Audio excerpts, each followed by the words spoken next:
Kenji Kazama, a high school student who tries hard to look like a tough delinquent, ends up getting dragged into the strangest school club after encountering a group of eccentric girls who practically force him to join.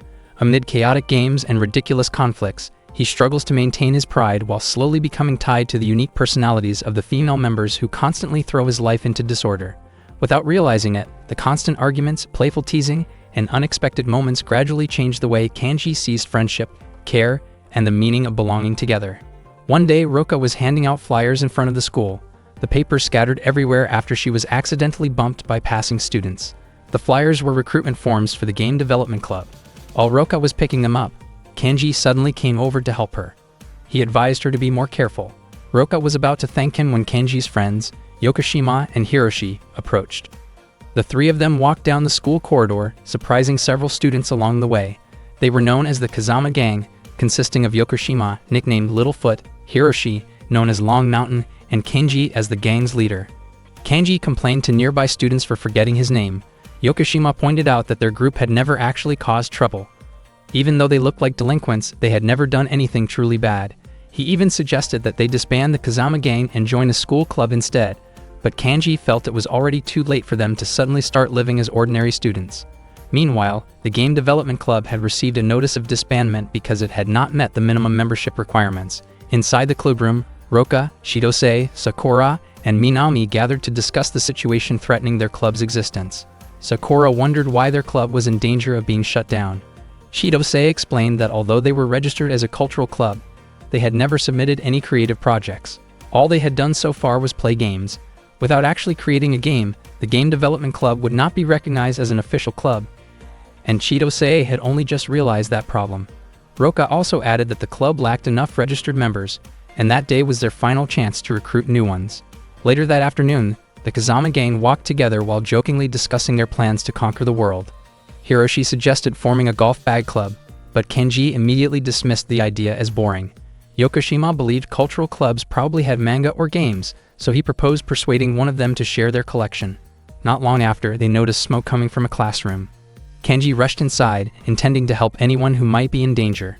Roka was surprised to see him and wondered why he had entered so suddenly. Kenji asked what everyone was doing. Roka claimed the flames were only part of a dramatic demonstration.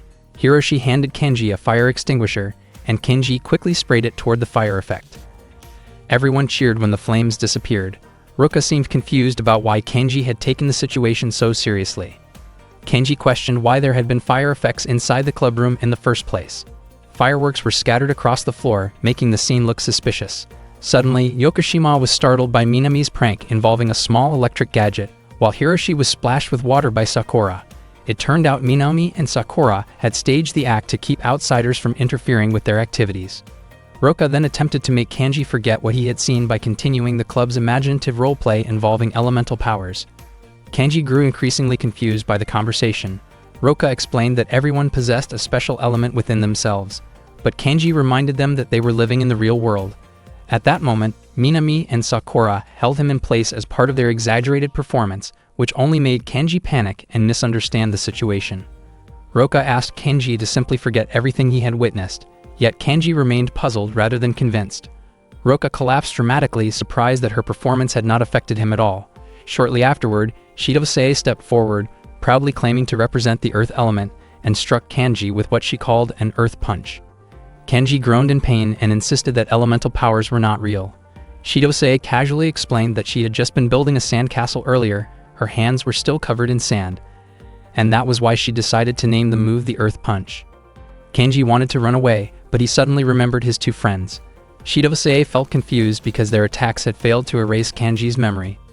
Roka then suggested that the four of them combine their elements into one. Fearing for his safety, Kenji immediately took off. The four girls continued chasing him, while Kenji kept running to avoid them, nearly bumping into people along the way. Kenji sprinted all the way to the bicycle parking area. He could not understand the game development club at all, and to him, none of its members seemed remotely normal. Suddenly, Roka appeared and startled him. Instead of attacking, she thanked him for putting out the fire earlier and promised that she would never set off fireworks inside the clubroom again. Kenji was baffled and questioned why anyone would light fireworks indoors in the first place. Roka explained that she and her friends had planned to create a cool illusion to attract new members. Kenji still could not believe her actions had nearly caused a fire. Roka also thanked him for picking up a pamphlet for her that morning. Only then did Kenji realize that Roka was the girl recruiting students earlier for that unusual club. He promised not to tell anyone about the incident as long as Roka stopped following him. Roka admitted that she had actually been trying to invite him to join her club. She introduced herself as the president of the game development club and said she wanted to recruit him, but Kenji firmly stated that he had absolutely no interest in a gaming club. Roka corrected him, emphasizing that hers was not a gaming club, but a game development club. Roka then placed her hands on Kenji's shoulders. Kenji quickly said that her fire element Moe attack would not work on him. Roka calmly explained that the fire element was only a distraction, and that her true element was darkness. Moments later, Kenji's vision went completely black, and he could no longer see anything around him. At the same time, Hiroshi and Yokoshima regained consciousness and began searching for Kenji. Meanwhile, Kenji found himself tied up with his head completely covered. He had been taken by the game development club. Roka presented him with two choices: obey her and join the club, or face a barrage of elemental attacks. Feeling pressured, Kenji reluctantly agreed to join the game development club. After Kenji announced his decision, the members introduced themselves properly. Roka was the club president, Shirose was a second-year student, and Sakura was a first-year student. Kenji immediately shouted, asking them to untie him.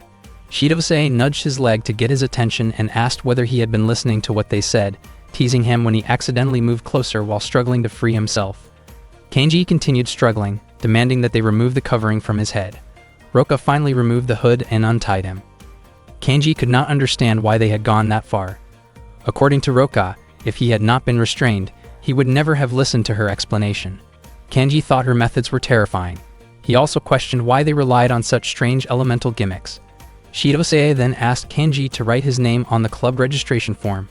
Kenji worried that if the form reached a teacher, he might end up in serious trouble, but he also felt he would be in trouble if he refused Roka and the others.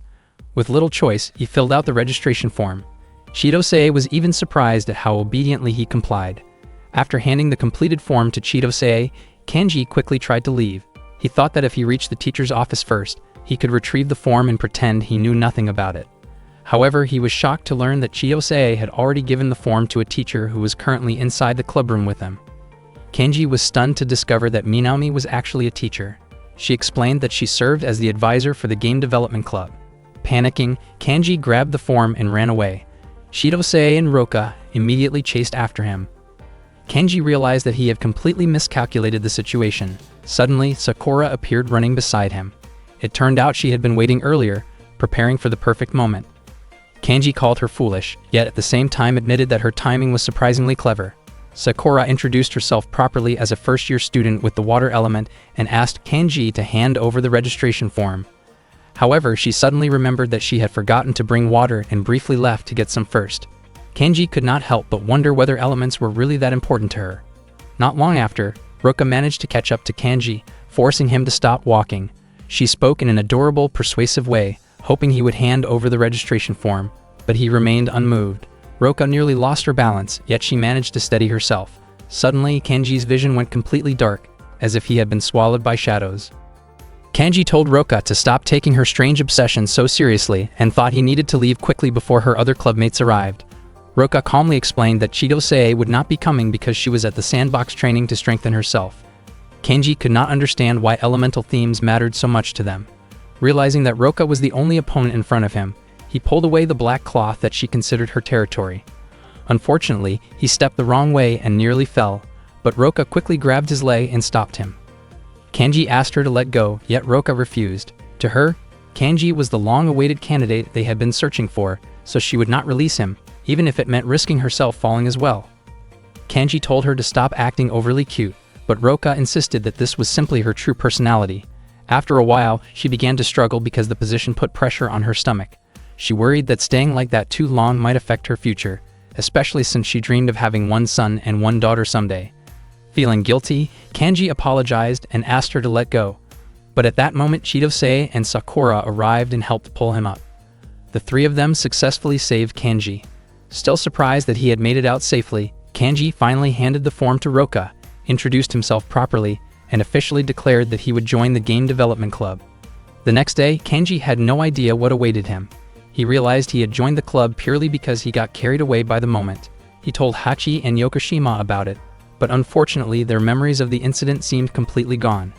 Kenji concluded that it was probably better not to involve his friends any further. Not long afterward, Ataru ran toward him while shouting his name. Ataru looked extremely worried and was convinced that Kenji must have suffered some kind of internal injury. As it turned out, Ataru was the vice president of the student council, and the four of them had been friends since their days at Fuji grade school. Ataru could hardly believe that they had all turned into delinquents after entering high school. Ataru had come because he heard that Kenji joined the game development club. According to him, the club was dangerous, or more precisely, the true danger was Chidosei's authority. Kenji was shocked to learn that Chidosei was actually the student council president at Fuji High School. With her firm leadership and natural charisma, even teachers respected her authority. She was essentially the undisputed queen of the school. Her influence was so strong that even the major delinquent factions on campus feared her. Kenji had never realized that so many rival groups existed beyond his own circle. Ataru compared Kenji's group to just the tip of an iceberg. Apparently, Chidosei had long been Ataru's greatest rival. Unexpectedly, Chidosei overheard their conversation and immediately called them out. She happened to be inside the girls' locker room at the time and accused them of spying. Ataru quickly tried to explain that he had no such intention, leaving Kenji confused about why he sounded so apologetic. Kenji argued that spying was impossible since the locker room was located on the second floor, but Chidosei insisted that teamwork could make anything possible. The boys briefly imagined how such teamwork might work, unintentionally leaving Ataru out of their scenario. Feeling excluded, Ataru became annoyed, only for Chidosei to tease him further, saying that being overlooked was exactly why he had lost the student council president election to her. As vice president, Ataru knew that any mistake would give Chidosei the chance to completely outshine him, and strangely, he found that rivalry motivating. Chidosei, however, showed little interest in the exchange and simply told them to leave. Kenji jokingly asked whether she planned to use one of her earth element techniques, but Chidosei confidently claimed she could defeat them without any special effort at all. To everyone's surprise, Ataru suddenly prepared himself as if ready to accept any challenge she threw at them, shocking Kenji and the others. Kenji wondered why Ataru, who always told them to change their behavior, was now acting so recklessly. Seeing that words were ineffective, Chidosei prepared to push a storage rack from above. Kenji quickly moved out of the way, but Ataru remained standing still. He refused to run, believing that running would mean repeating all his past defeats. He also said that he was doing this to protect Kenji. Touched by his determination, Yokoshima and Hiroshi stepped forward to help Ataru face Chidosei. Meanwhile, Kenji felt strangely left behind. Ataru and Chidosei ended up struggling over control of the rack. Noticing Kenji hesitating, Ataru told him they could not do anything without him, and asked for his help so they could finally change. Yokoshima and Hiroshi admitted they could only hold the weight for about a minute. Hearing that, Kenji leaped forward and joined them, pushing the rack back together. With one final effort, Kenji kicked the rack back into the room. Kenji and Ataru felt relieved, believing they had finally defeated Chidosei. She acknowledged Kenji's ability, but in the end she still considered herself the winner, since their actions caused both Kenji and Ataru to be labeled as suspicious loiterers near the girls' locker room. As a result, the two of them were suspended from school. That afternoon, just before dismissal, Roka approached Kenji and informed him about the upcoming Game Development Club meeting schedule. Instead of responding enthusiastically, Kenji questioned why he even needed to attend. Roka then asked whether he truly had no interest in joining the club. Kenji felt bad refusing her, especially since he had already submitted his registration form. In the end, whether he liked it or not, Kenji accepted that he now had to take part in the Game Development Club's activities. Ataru and Kenji were being questioned by the vice principal in the student guidance office. Both of them tried to convince the vice principal that everything had been a misunderstanding. They insisted that it had only been a fight and that they would never do anything inappropriate. However, they could not deny the fact that they had entered the girls' changing room. At that moment, Roka peeked through the door and labeled them as shameless. Startled, Ataru and Kenji shouted at the same time. Suddenly, Kenji woke up and realized the entire situation had only been a dream. The suspension, however, was very real. Both he and Ataru were still officially suspended from high school. On the same day, a student named Takao visited Minami in the teacher's office to discuss the planned disbandment of the Game Development Club. Minami explained that the club would not be dissolved because it had successfully gained a new member. Meanwhile, the members of the Game Development Club gathered in their clubroom with Minami, feeling relieved that the club had been saved. Sakura mentioned that it was all thanks to Roka, who had managed to persuade Kenji to join.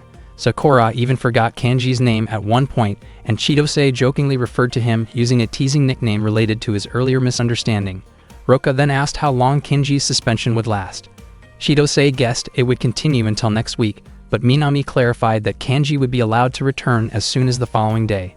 Later that day, Kanji sat alone in a park, reflecting on his suspension after the incident involving the girls' changing room.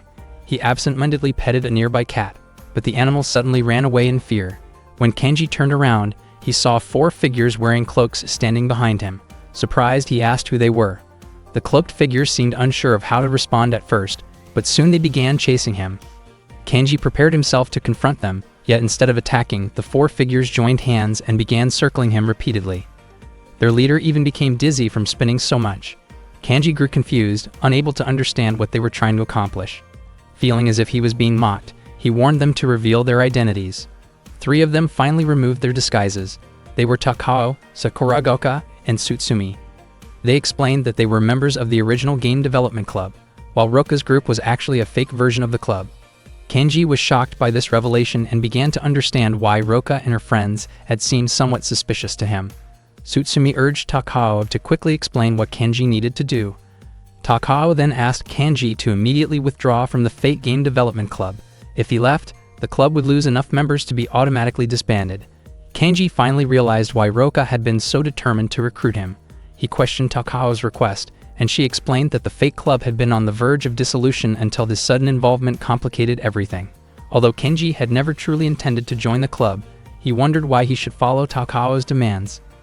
Kanji tried to walk away, but the group repeatedly blocked his path, which only irritated him further. Takao grew nervous, worried that Kanji might react aggressively, yet she admitted that she believed he would never hurt a girl.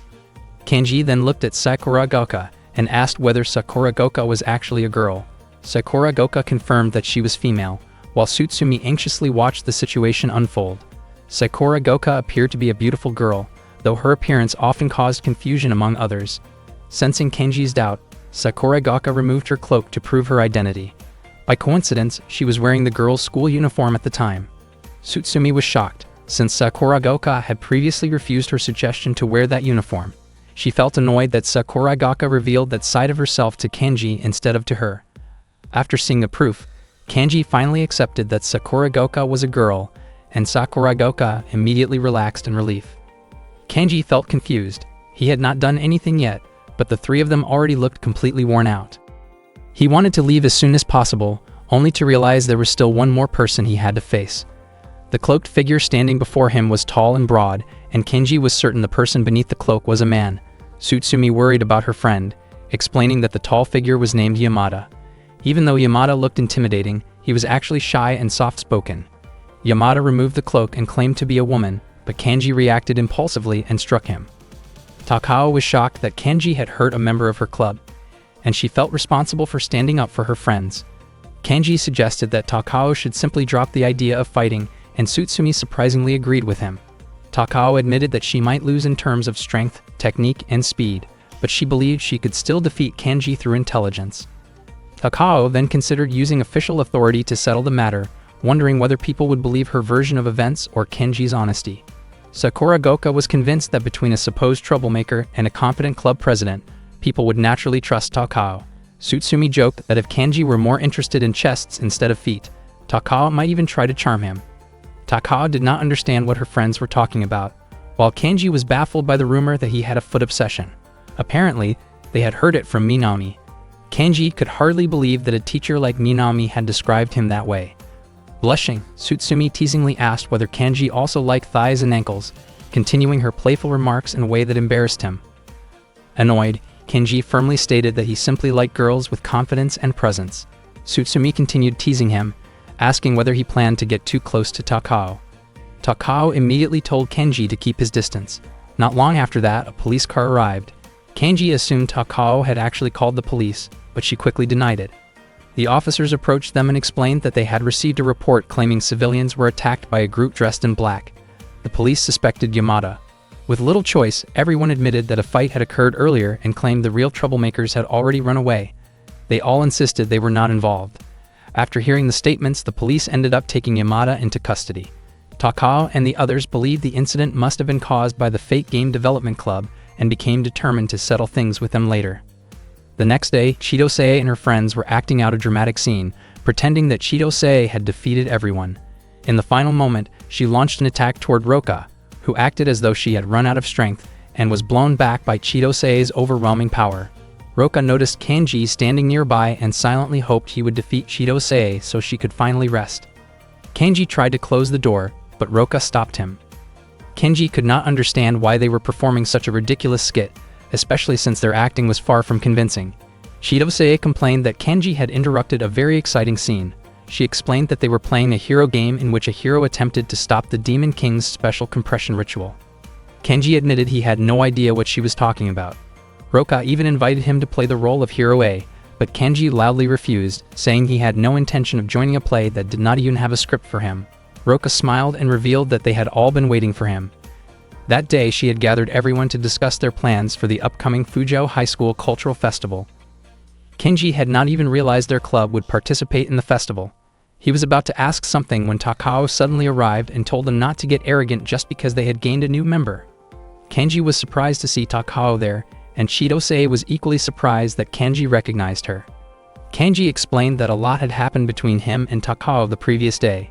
Chidose teasingly asked whether Kanji had behaved inappropriately toward Takao, which he immediately denied. Takao criticized Roka and the others, saying their club spent more time relaxing and eating snacks than actually making games. She declared her intention to shut the club down. However, when Chidose asked how she planned to do that, Takao suddenly fell silent. Taking advantage of the moment, Chidose and Sakura playfully retaliated by tossing sand and splashing water at her. Kanji could only watch and wondered why Roka was not joining her friends. Instead, Roka questioned what kind of person Kanji thought she was. Roka moved as if to help Takao, but Takao refused her assistance and accused her of being a traitor. Chidose found it strange that Takao was still angry at someone as adorable as Roka. Frustrated, Takao ran outside while declaring that she would definitely disband the Fate Game Development Club. She quickly left the area, with Roka following right behind her. Kanji asked why there were 2 game development clubs at the school. Chidose explained that Takao held a grudge against Roka, because Roka had once pushed Takao's club to the brink of shutting down. Back when Roka was still a first-year student, she stood out as unusual, and people tended to avoid what they did not understand. As a result, many students kept their distance from her. Kanji initially assumed that Roka might have eventually snapped under the pressure and revealed a darker side of herself. However, the truth was different. It was actually Chidose who lost her temper toward the other members. Because of that incident, the club continued to shrink, and Roka chose to leave, feeling responsible for what had happened. Afterward, Sakura invited Roka to start a new game development club together with Chidose. Chidose had been Roka's childhood friend and closest companion, and she had her own way of helping Roka recover. That was why Chidose insisted that Kanji bring Roka back before things could turn worse. Kanji could not understand why he had to be the one to do it. Chidose even asked Sakura to pressure Kanji into agreeing if he refused. In the end, Kanji reluctantly went to find Roka. Sakura then realized that the situation had actually been Chidose's fault all along, yet she still wondered why Takao remained angry at Roka. Chidose nearly interrupted Takasaki before he could say anything further. Meanwhile, Kanji arrived just in time to see Roka and Takao arguing while pushing each other aside in frustration. He noticed that Roka was holding a towel. Takao questioned whether Roka intended to start trouble, but Roka quickly denied it. Kanji stepped in and gently placed the towel over Takao's hair, realizing that Roka had only wanted to give it to her. He began to suspect that Roka was simply trying to apologize. For Takao, however, an apology was not what she wanted at that moment. She called Roka selfish, saying that Roka had done nothing wrong yet chose to leave the club anyway. Rather than hearing an apology, Takao had actually wished for Roka to stay by her side in the game development club. Kanji found Takao's feelings difficult to fully understand. In the past, when many members left, Takao worked hard to recruit new ones.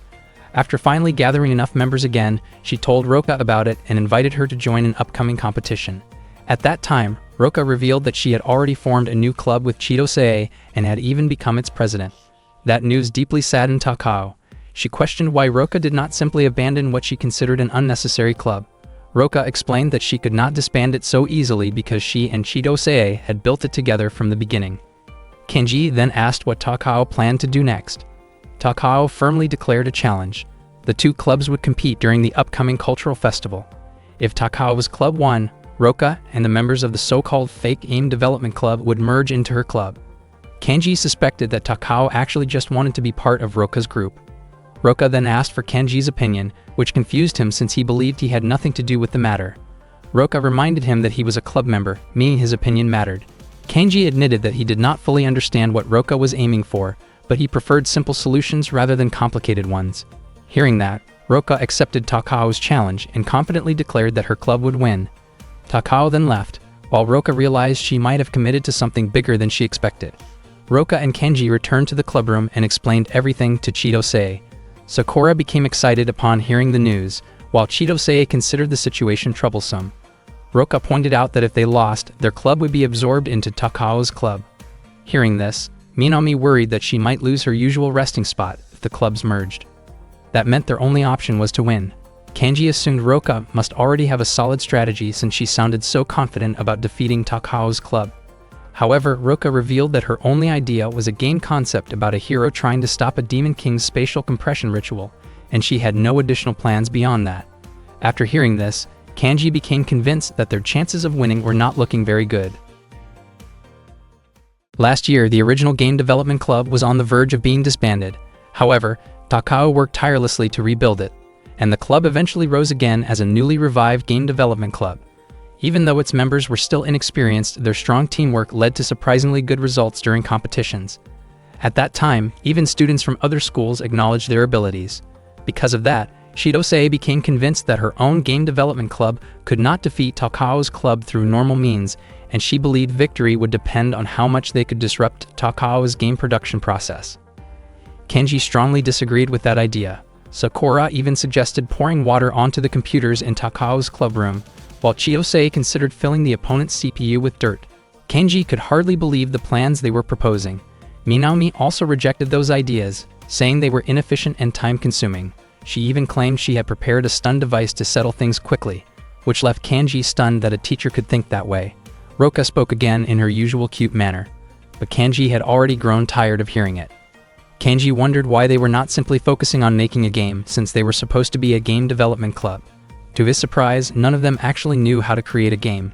He then asked Roka about her skills and apologized for upsetting her earlier. Roka admitted that she could finish the game Super Marilyn in 1 hour. Kanji was speechless when he realized that Roka only knew how to play games, not create them.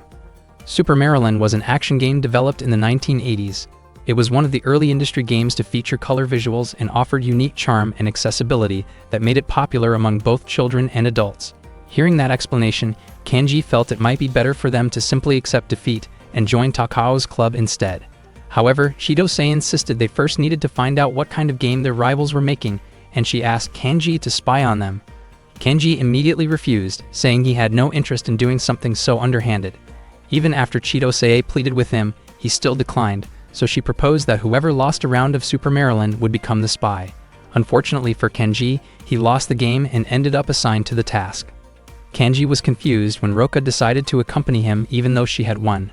Roka casually asked why it would be a problem if she came along, and Kenji eventually decided not to argue. They arrived in front of Takao's clubroom. Kanji slowly opened the door while Roka crawled dramatically in front of him, making things more difficult. He told her to leave because she was only getting in the way, but they were suddenly discovered by Takasaki, whom Kanji initially mistook for Takao. Kenji quickly explained that they were only stopping by. Takao seemed surprised that they showed up so confidently after accepting her challenge, yet she invited them inside because she wanted to show them something. Kanji stepped in immediately, but Takao stopped Roka from entering.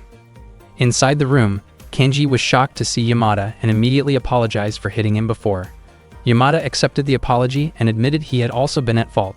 Tsutsumi was surprised to see Kanji there, but said she owed him thanks after he helped her witness Sakura Goka wearing women's clothing earlier. Not long after, Sakura Goka arrived, and Kenji was confused to see him wearing a male uniform. Sakura Goka panicked, worried that Kanji might react harshly after learning the truth, and quickly ran away. Suddenly, Tsutsumi's attitude became unusually friendly, even offering Kenji coffee despite the club not actually having any. Soon after, they began explaining to Kenji how game development worked. Meanwhile, Roka quietly stood near the door. Tsutsumi seemed confident that Kenji would eventually give in to Takao's persuasion, believing no one could stay calm when caught off guard by such close encouragement. However, Yamada pointed out that things would not be so simple. Kanji's messy hair made Takao hesitant, and as long as it stayed that way, she could not even reach his head comfortably. At that moment, Roka suddenly rushed forward and pushed Takao. Startled, Kanji turned around, and the unexpected movement caused an awkward collision that left everyone embarrassed. Takao's face turned bright red, and she reflexively scolded Kanji before quickly asking Roka to leave the room. Not long after, Takao apologized and admitted that the incident was not Kanji's fault. Takao then expressed her hope that Kanji would join her club. In her opinion, competing felt pointless when the outcome already seemed obvious. She also believed that if Kanji joined her team, Roka and the others would stop dragging him into strange situations. Although Takao's reasoning made sense, Kanji remembered Chidosei's words about wanting to help her friends in her own way, especially since she and Roka had worked hard to establish their club together.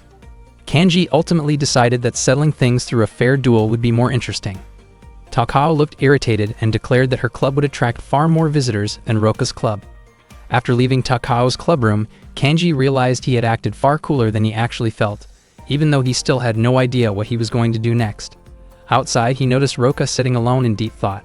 He approached her and invited her to return with him, reminding her that their duel was waiting. When Kanji arrived at the clubroom, he saw Chidosei and the others completely absorbed in playing a game. Roka explained that she had created the game together with Chidosei and had given it a dramatic science fiction title. The story took place during an era of space exploration, when humans interacted with aliens and interplanetary trade had become common. However, there was one type of publication that humans were not allowed to obtain because it carried an extremely high age restriction according to alien standards. Even so, humans remained curious about it. This situation led to the emergence of a secret delivery service that smuggled the restricted items across space, ignoring intergalactic customs and traditions. In the game, players took on the role of couriers tasked with delivering prohibited goods to their destinations while avoiding obstacles. The concept combined a science fiction setting with comedic parody elements. Roka confidently believed that her revolutionary idea would attract players from all over the world. Kanji, however, found it hard to believe that such a grand concept came from what was essentially just a board game.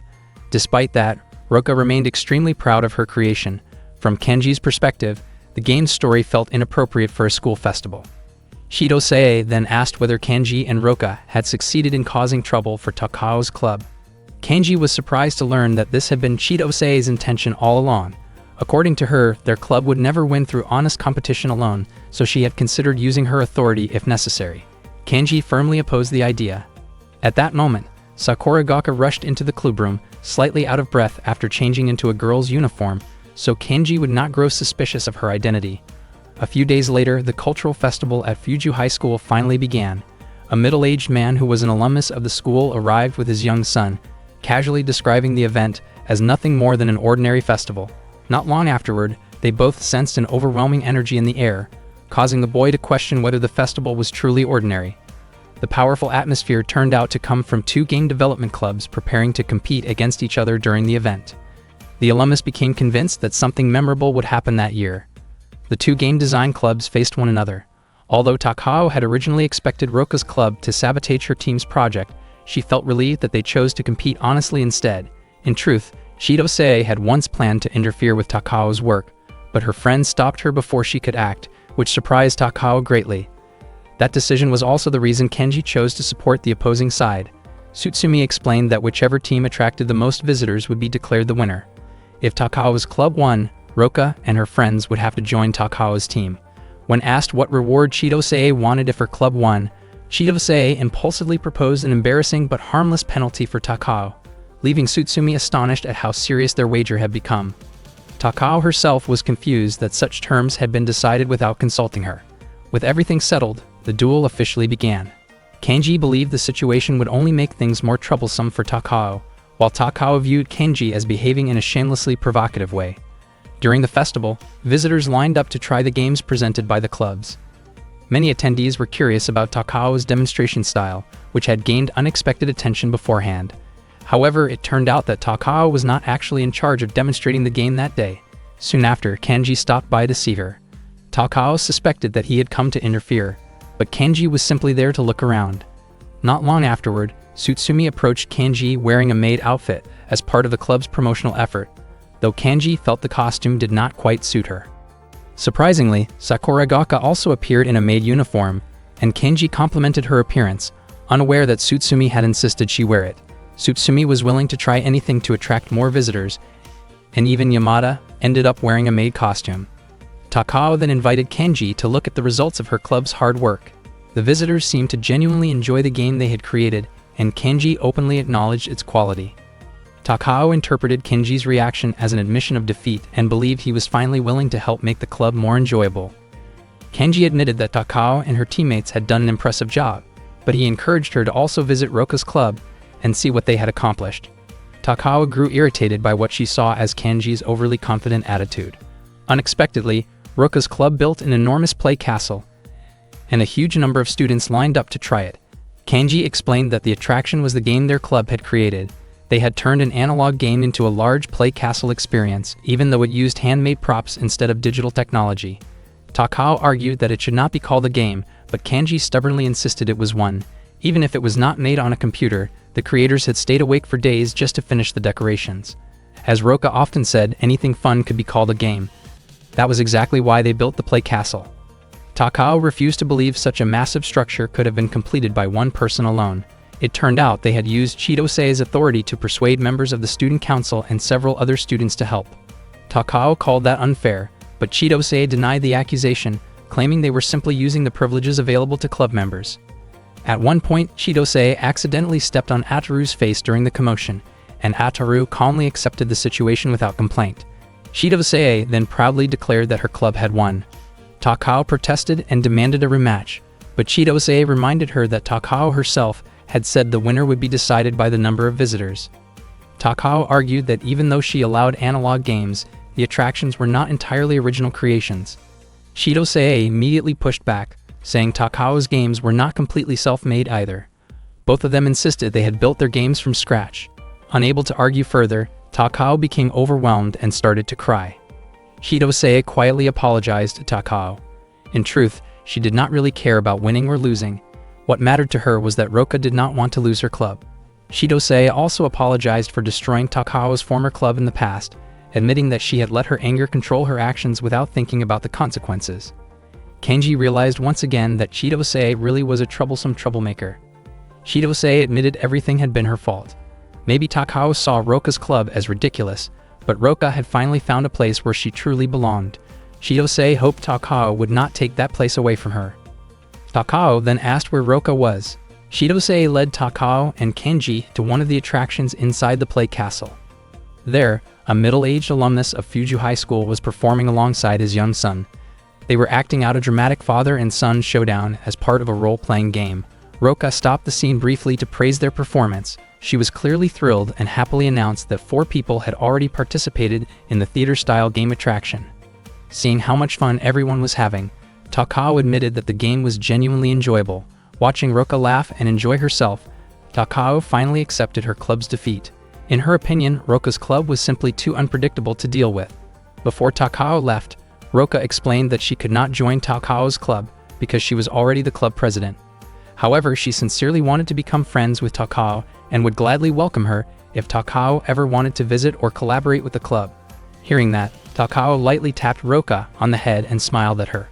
After the festival ended, Sakura handed Kenji a bottle of water. She admitted she had not expected him to be such a kind person, considering his delinquent reputation. When the campfire event was about to begin, Kenji chose to sit alone on the rooftop instead. Roka came to find him and asked why he was not joining the campfire dance. Kenji said he was not particularly interested in the dancing, but he had truly enjoyed the festival itself. Roka thanked him for joining her club. Kenji assumed she was feeling emotional and teased her by asking her to remove her toy glasses so he could see her expression clearly. The next day at school, Tsutsumi told Takao that they ultimately failed to disband the so-called fake game development club. Takao replied that Roka seemed to be trying her best, so it was fine to let things continue for now. She even thought she might accept it someday if Roka decided to officially change the club's name. Not long after, Chidosei and Roka suddenly appeared in front of them, with Sakura standing just behind. Roka apologized for causing trouble earlier, but Chidosei immediately reminded Takao about the agreed punishment. Takao was confused since Chidosei had already apologized, but Chidosei insisted that rules were still rules and the consequence had to be carried out. Chidosei eagerly prepared to carry out the playful penalty, which made Takao panic. Frightened, Takao shouted as loudly as she could, begging them to cancel the punishment altogether. One day at school, Takao noticed the victory board displayed in front of Roka's clubroom. She felt tempted to mess with it and tried jumping up to reach it. Unexpectedly, Kanji opened the door at that exact moment, startling her. Reflexively, Takao lashed out with her signature claw technique, leaving Kanji in pain. The move was described as a secret technique passed down within the Takao family, supposedly converting momentum into a powerful single strike. According to the exaggerated explanation surrounding it, only members of her family with a certain natural physique could master the technique. The idea sounded ridiculous, and Takao immediately scolded Chiyose for saying something so absurd. At that time, Roka was leading a discussion to decide the club's official name. She asked everyone to write their suggestions on the sheets of paper she had prepared. Chiyose proposed the name Saturn. Kanji found the suggestion puzzling and wondered whether she was trying to connect it to something from a video game. Chiyose even questioned aloud whether the name itself had any gaming relevance. Kanji then realized that Chiyose simply had a strange fascination with random themes. Takao rejected the name without hesitation. Next, Sakura suggested the name Dolphin. Kanji commented that it matched Sakura's water-themed personality, though he did not understand why that specific name was chosen. Surprisingly, Takao actually liked the suggestion. Soon after, Minami proposed Electric Station Game Designers Club, but Takao rejected that idea as well. Roka then relied on Kanji to come up with a name. Kanji suggested Second Game Development Club, which everyone initially considered too ordinary. Kanji felt disappointed because he had genuinely thought the name would fit, yet Takao unexpectedly agreed with him. Roka also admitted that the name sounded good. Suddenly, Minami announced that their club name had already been officially decided. Kanji wondered why Minami was so invested in the matter. She explained that she simply wanted to grow closer to everyone. Minami revealed that once the club gained recognition, its official title had been registered as the Temporary Game Development Club.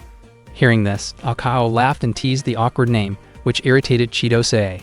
Roka then asked Kanji whether he was truly okay with such a name. Kanji replied that the name suited Roka and the others perfectly. Chiyose and Roka became annoyed, feeling as if Kanji was implying their games were low quality. Kanji denied saying that outright, although he admitted the thought had briefly crossed his mind. Not long after, Takao apologized for laughing at both Roka and Kanji before leaving the room. Kanji felt that Takao had not meant any harm, so it should not be a big issue. Roka, however, looked irritated and stared sharply at him before poking him in annoyance. Later that afternoon, Kanji walked home from school with Yokoshima and Hiroshi. Yokoshima asked why Kanji was not spending time with the Game Development Club that day. Kanji explained that he did not need to attend every single day. Hiroshi commented that Kanji seemed to be having a lot more fun lately. Before long, they noticed a group of delinquent students blocking the sidewalk. Kanji told them to move aside so others could pass. Suddenly, Ataru appeared and explained that the group was known as the Orchestra of 14 Evils, a music-themed gang feared by other groups at Fuju High School. Kanji wondered if they were a gang that used instruments as weapons, but Ataru clarified that they were simply troublemakers who spent their time in arcades, often causing problems for students from other schools. Their leader, Odawara, asked Kanji what issue he had with their group. Mayokaku recognized Kanji and mocked him as part of a countryside gang. Kanji replied that the Orchestra of 14 Evils clearly knew nothing about his group. Tension quickly escalated, and a fight broke out. Meanwhile, back at the clubroom, Roka was enthusiastically explaining a chaotic space adventure game concept filled with over-the-top collectible items, designed for 4 players. She and the others invited Takao to try the game, but Takao refused, confused about why she had been tied to a chair in the first place. Shortly afterward, Ataru arrived with urgent news that Kanji had been beaten up and captured by the Orchestra of 14 Evils. Chiyose asked whether Ataru had run away on his own. He admitted that he had intentionally left to inform them because he had no intention of getting involved in a street fight himself. Takao insisted that they needed to rescue Kanji immediately, but Roka argued that intervening might hurt Kanji's pride as a delinquent. Frustrated, Takao pushed Roka and told her to stop pretending nothing was wrong, reminding her that she was the club president and should handle situations like this responsibly. Chiyose added that Kanji was a guy who should be able to deal with his own problems. Takao then asked what Roka planned to do next, only for Roka to suddenly say she needed to go to the restroom because the earlier collision had made her uncomfortable. Annoyed, Takao urged her to hurry. Roka asked Chiyose and Sakura to accompany her, and the 3 of them even said goodbye politely before leaving. Only then did Takao realize they had completely abandoned her. She asked Ataru to untie her, but he simply smiled without helping. At that moment, Kanji finally regained consciousness. As soon as he woke up, he realized his body was tightly tied up and he was inside an abandoned house. Odawara explained that he had awarded Kanji 3 points for daring to challenge the orchestra gang of 14 delinquents. Kanji had never expected that outcome because he originally thought the gang was nothing more than a joke, yet they turned out to be surprisingly capable. He tried to free himself, but the ropes were tied far too tightly. Odawara proudly explained that he and his gang members trained their fingers and hands every day so they could master rhythm games with incredible skill. He believed that one day their gang would dominate Fuju High School. One of the members, Takasaki, announced that he had found something interesting inside Kanji's bag. Kanji quickly told them not to open it, although he then realized there was probably nothing important inside anyway. To everyone's surprise, they discovered a strange board game themed around a fictional sci-fi magazine intended for mature audiences. Kanji himself was shocked, never imagining that Roka had slipped the game into his bag. Meanwhile, Odawara and the others became completely absorbed in wanting to try the board game.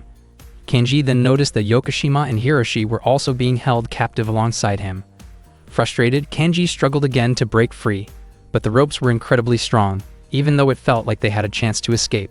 Yokoshima commented that everything happening was because of Kanji's game. Kanji immediately denied ownership, insisting that it actually belonged to Roka. At that moment, Odawara and the others began arguing over who would get to play first.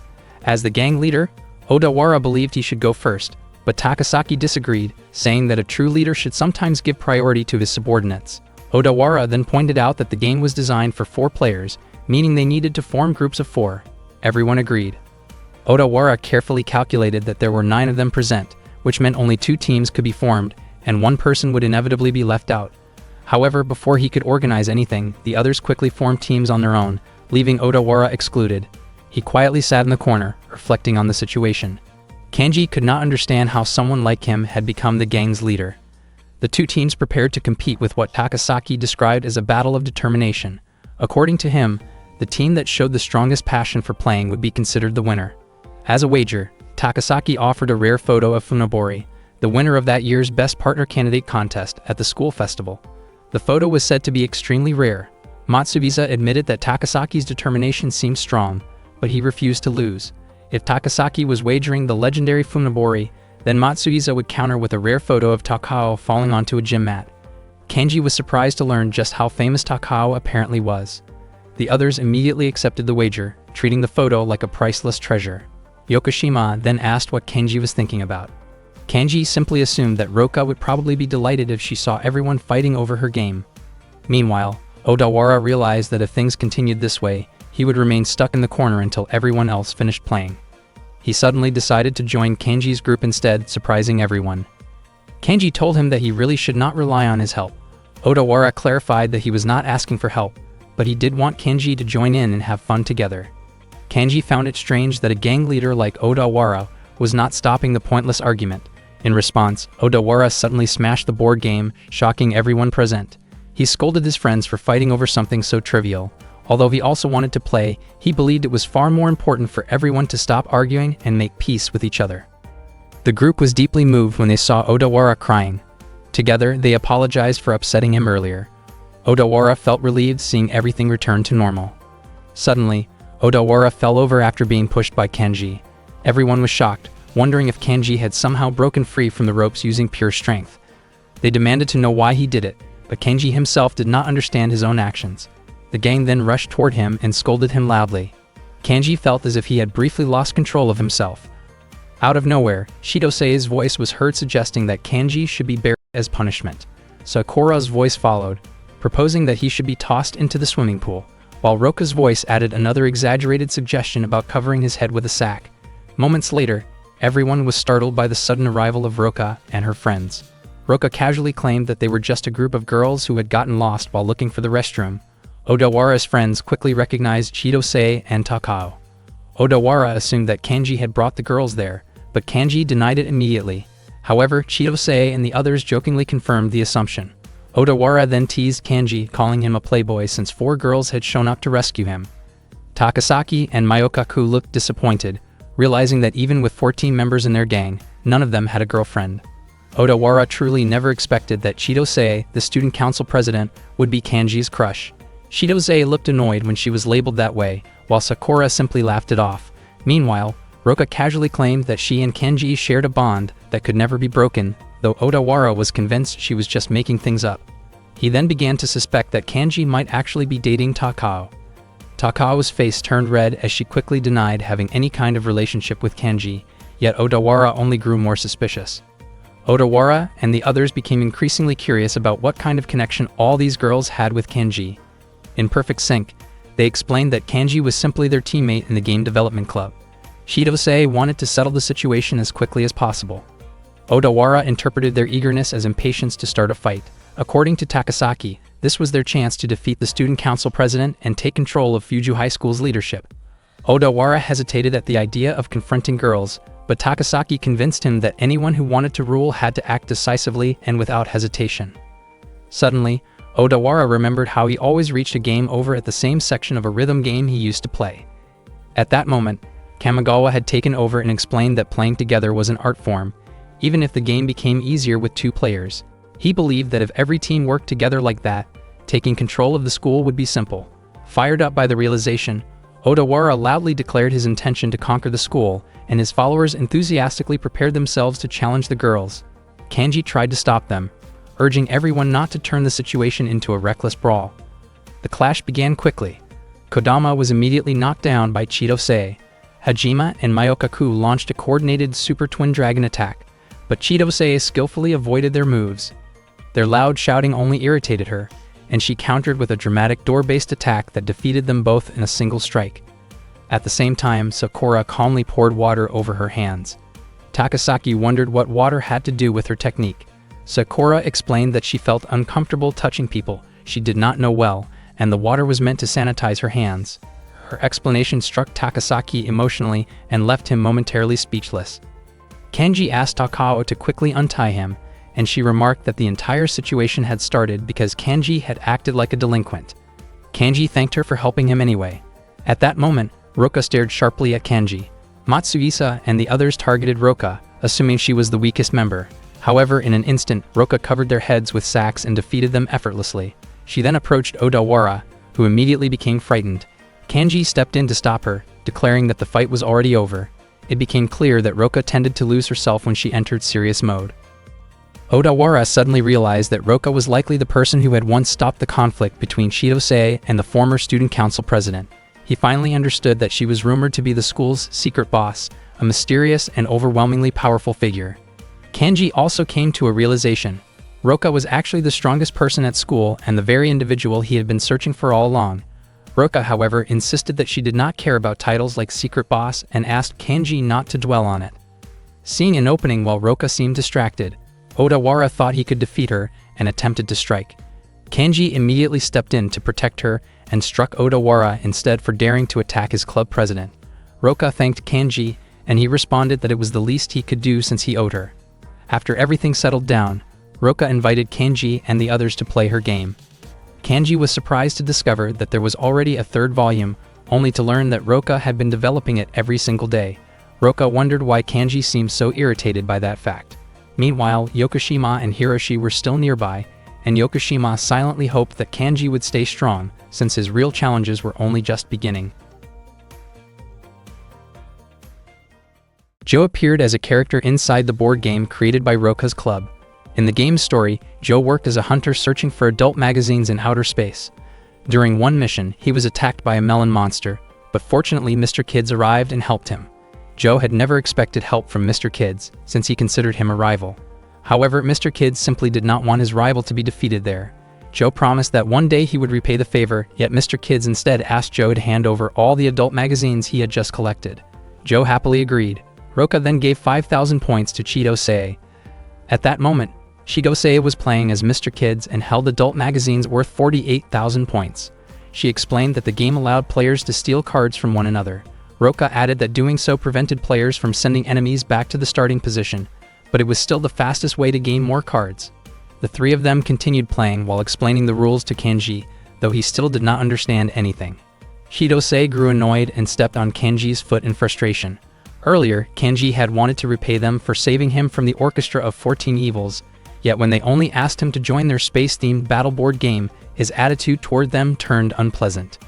Kanji complained that the game felt excessive, which upset Chidose because she was the one who designed it. Takao wondered why Roka's club room was so noisy and asked everyone to calm down. Kanji was surprised to see her there.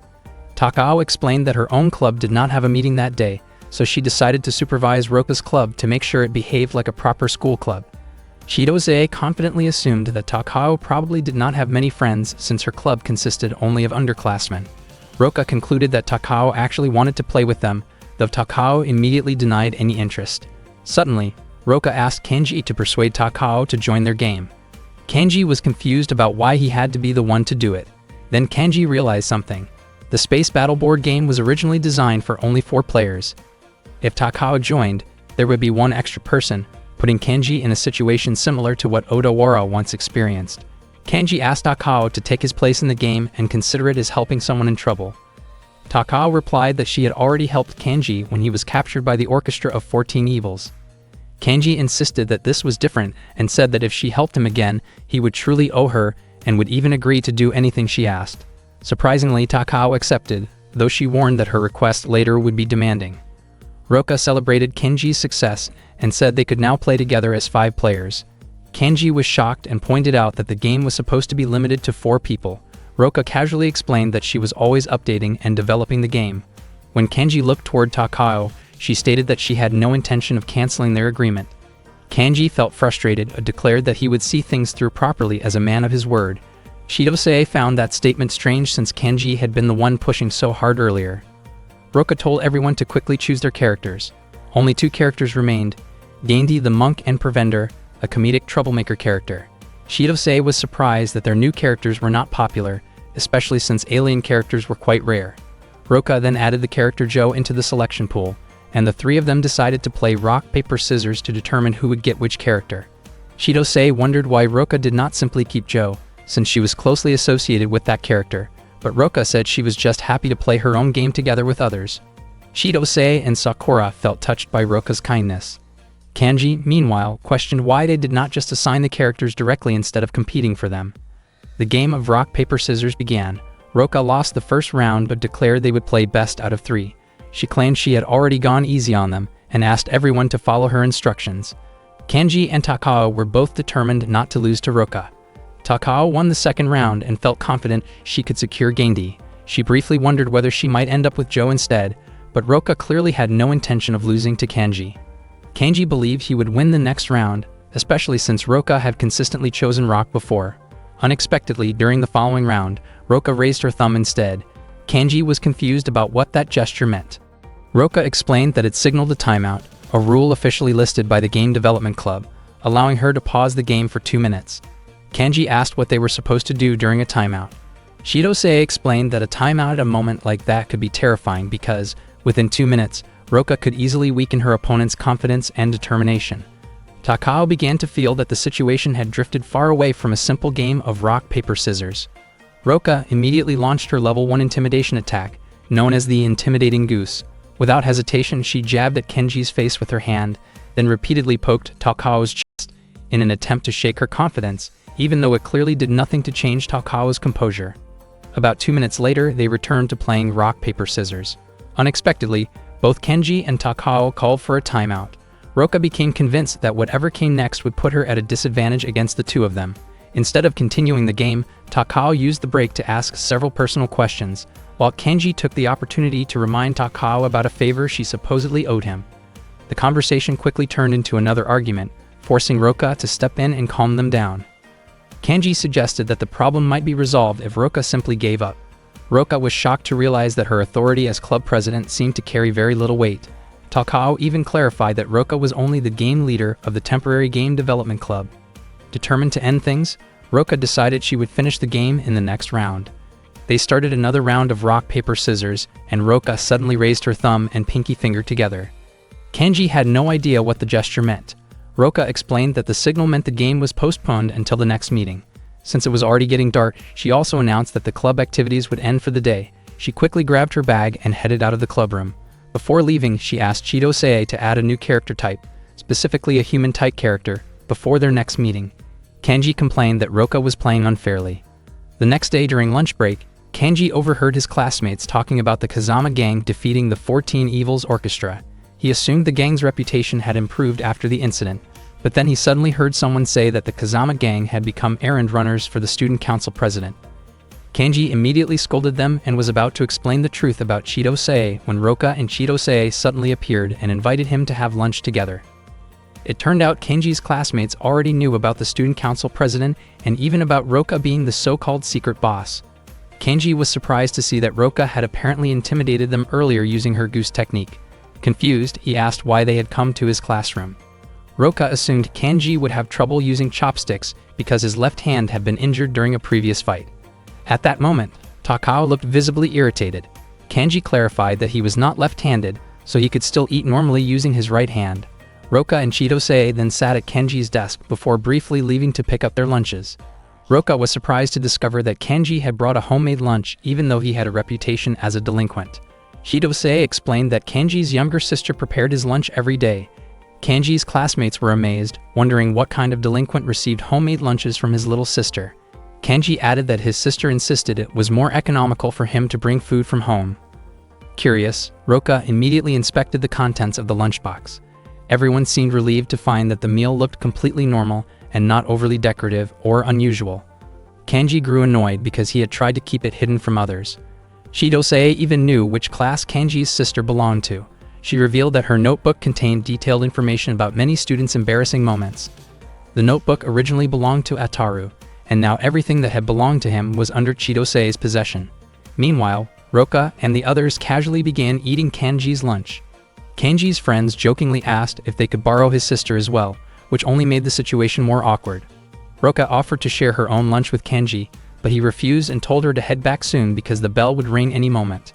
Chidose found it strange that someone with Kanji's delinquent image was so diligent about attending class.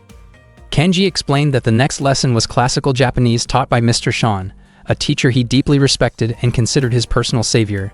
Chidose was puzzled because that information was not written in her notes. Kanji explained that everyone in the Kazama gang already knew about the incident from the past, and if they were willing to listen, he would tell the story. Roka and the others immediately became interested, prompting Kanji to begin his story, unaware that Takao was quietly listening from behind the classroom door. The story began when Ataru and his friends pressured Kanji into going up to the rooftop of a supermarket to watch a performance. Not long after they got there, the building suddenly caught fire. Kanji blamed Ataru and insisted that he take responsibility, since he had been the one who invited everyone to climb up in the first place. Yokoshima suggested that they climb down from the terrace, but the drop was far too high. Ataru claimed that he had seen a girl climb down from there earlier and walk away unharmed.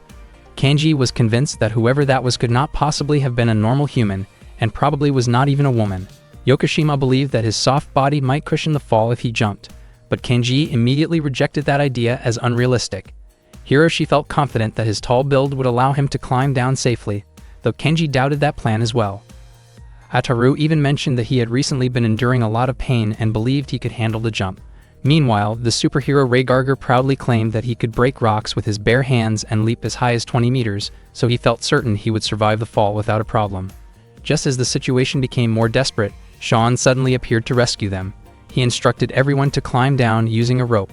The group felt deeply grateful, but Sean told them that their thanks should go to an amazing woman who had informed him that children were still trapped on the rooftop.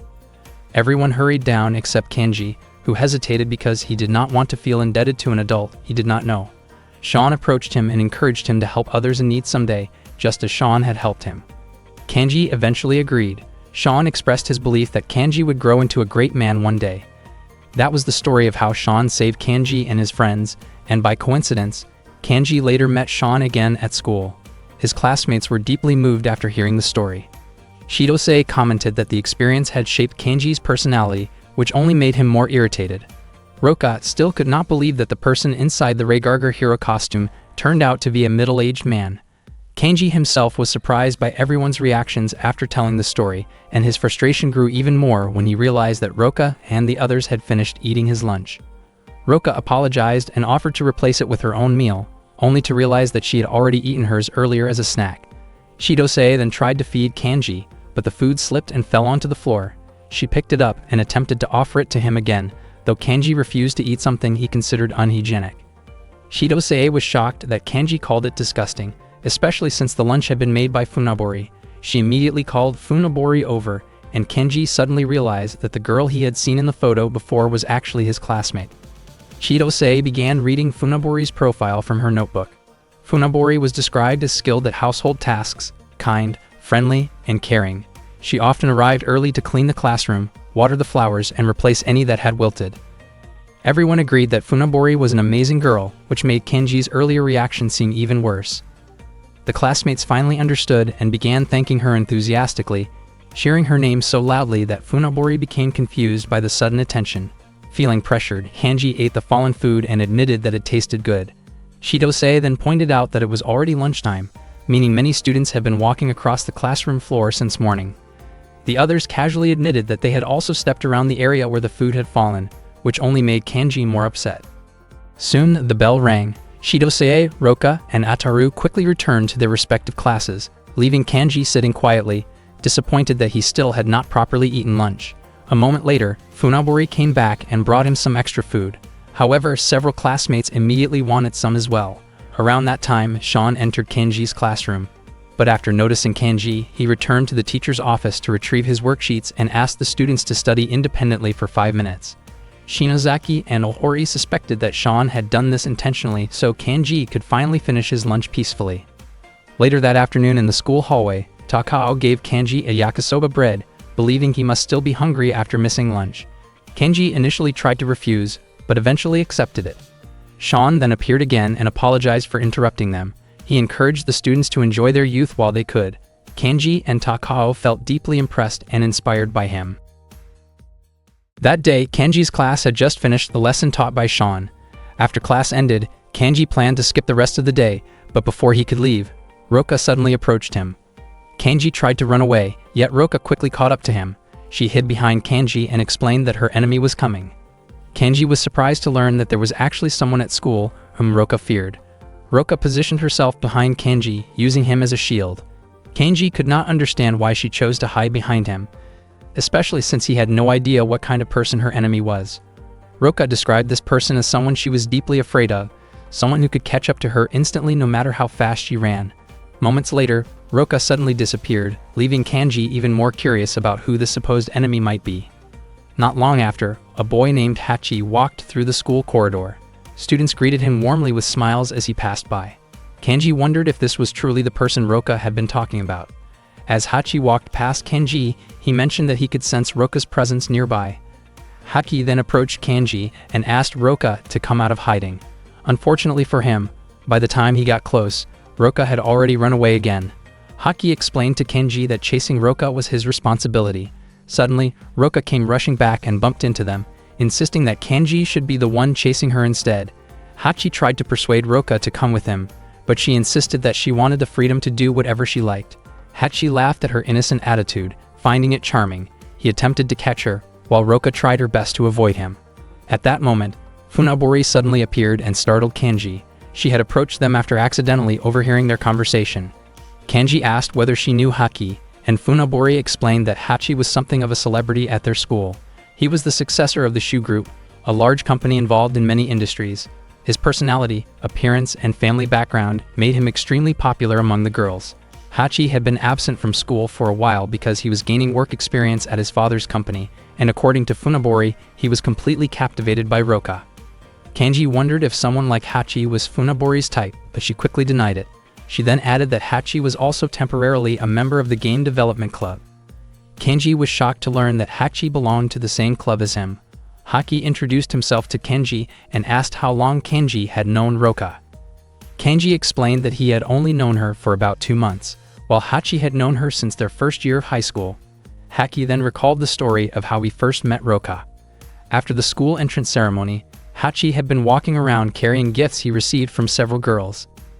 At that time, he noticed Roka holding a handmade bag. Seeing her cheerful expression, he approached her and admired the bag, assuming it was meant for sports clothes. He was impressed that she had made it herself. However, Roka explained that she did not actually plan to use it. Hearing that, Hachi asked if he could have the bag and use it as a lunch bag, believing that handmade items would make their creators happy when someone appreciated and used them. Roka became annoyed and immediately pulled the bag over Kenji's head instead. Ever since that moment, Hachi had become completely fascinated with her. Kenji realized that Hachi's personality was somewhat similar to Ataru's. Surprisingly, Hachi still carried that same bag with him, even though its shape was now completely worn out. Haki declared that he would not lose to Kenji when it came to winning Roka's attention. Roka mentioned that she had done the same thing to Kenji before, which shocked Haki and led him to excitedly conclude that the three of them were involved in a love triangle. Kenji could hardly understand how the situation had turned into something like that, while Hachi seemed overly thrilled by the idea. Meanwhile, Roka clearly tried to keep her distance from him. Kenji separated the two of them, causing Roka to nearly lose her balance. Hachi quickly moved to catch her, but Roka accidentally stepped on him instead, causing her to bump lightly into the wall. Kenji apologized, realizing he might have pushed her a bit too hard. Annoyed, Roka once again pulled the bag over Kenji's head, marking the second time she had treated him that way. Unexpectedly, Hachi became extremely eager to wear the bag himself. With intense enthusiasm, he approached Kenji and snatched it away. Funaburi could only watch in confusion, while Kenji shouted for Hachi to stop what he was doing. That afternoon, inside the temporary game development club room, Roka and Haki were pushing a bookshelf back and forth, while Sakura watched them with obvious excitement. Kenji had no idea what they were doing, so he asked Chidose, but she answered casually without giving a clear explanation. It turned out they were competing to see who was stronger by pushing the bookshelf with sheer force. Minami, whose nap had been interrupted by the noise, looked annoyed. Not long after, Roka managed to knock Haki back, and Chidose immediately recorded Roka's victory over Hachi, with an exaggerated score of 82-0. Afterward, everyone gathered and sat together again. Only one seat remained, so Kenji decided it would be better for him to leave. Suddenly, Hachi called him back and asked him to take the empty seat. Kenji wondered where Hachi would sit, only to learn that Hachi had always squeezed himself between the bookshelves ever since he joined the club. Chidose found it strange how close Kenji and Hachi seemed and asked whether they already knew each other.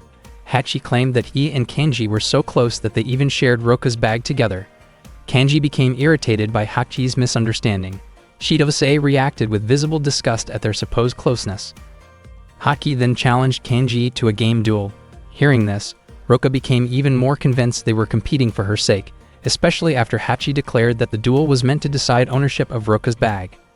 Kenji did not particularly care about the bag itself, but he was interested in the challenge.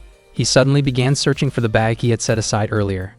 Not long after, Funaburi arrived carrying the bag. She had already washed and ironed it carefully.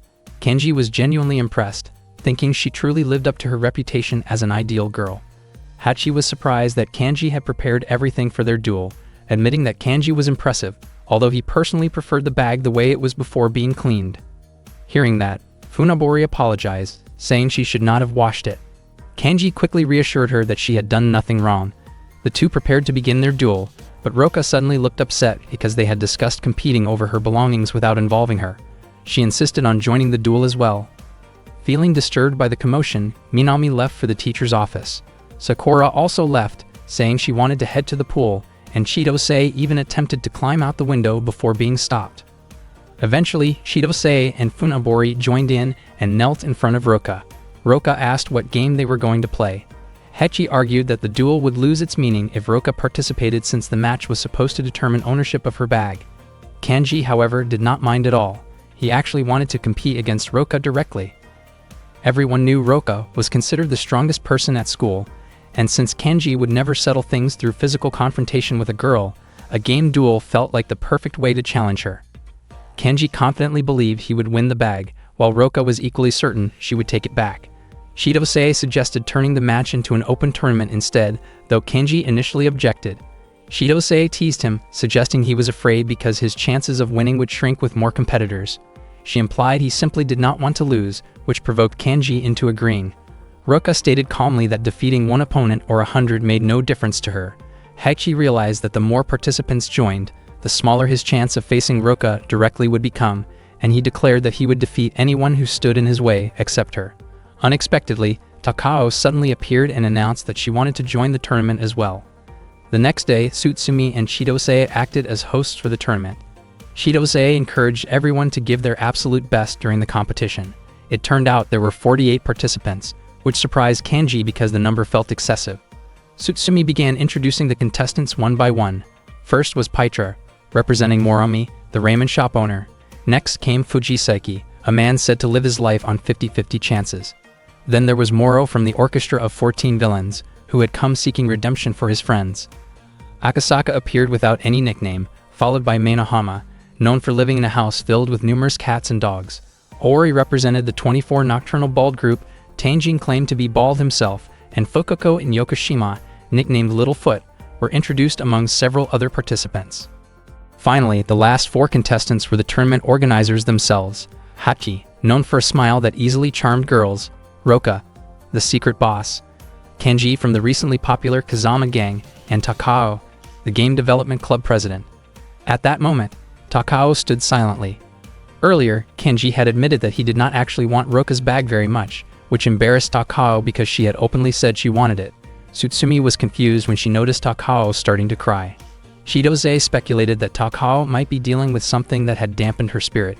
She then made blunt observations about Takao's confident appearance and presence, though her comments clearly came from frustration rather than admiration. Both Chidose and Tsutsumi insisted they were not jealous of her at all. Takao quickly pulled up her zipper, struggling for a moment before finally managing to close it. Everyone cheered when she succeeded in zipping up her jacket. Shidose could hardly believe how unexpectedly chaotic the day had turned out and secretly wished the event would end soon. Takao then asked for Kenji's opinion, but Kenji thought it would actually be better if she loosened the zipper again. Takao immediately called him inappropriate. Kenji explained that he only said that because he was worried about her comfort, and hearing that made Takao's face turn bright red. Kenji then scolded Tsutsumi, who had been dragging things out with lengthy explanations. Tsutsumi announced that the grand prize of the tournament was Roka's pouch. Everyone fell silent in confusion upon hearing it. Shidose clarified that the pouch was not ordinary because it had been carefully washed and ironed by Funaburi. Once the participants heard that, they burst into excited cheers. Even Kenji was surprised that so many people were interested in the prize. Nakasu and Kawabata from the Bald Nocturnal group were also eager to participate. Kenji urged everyone to start the tournament immediately.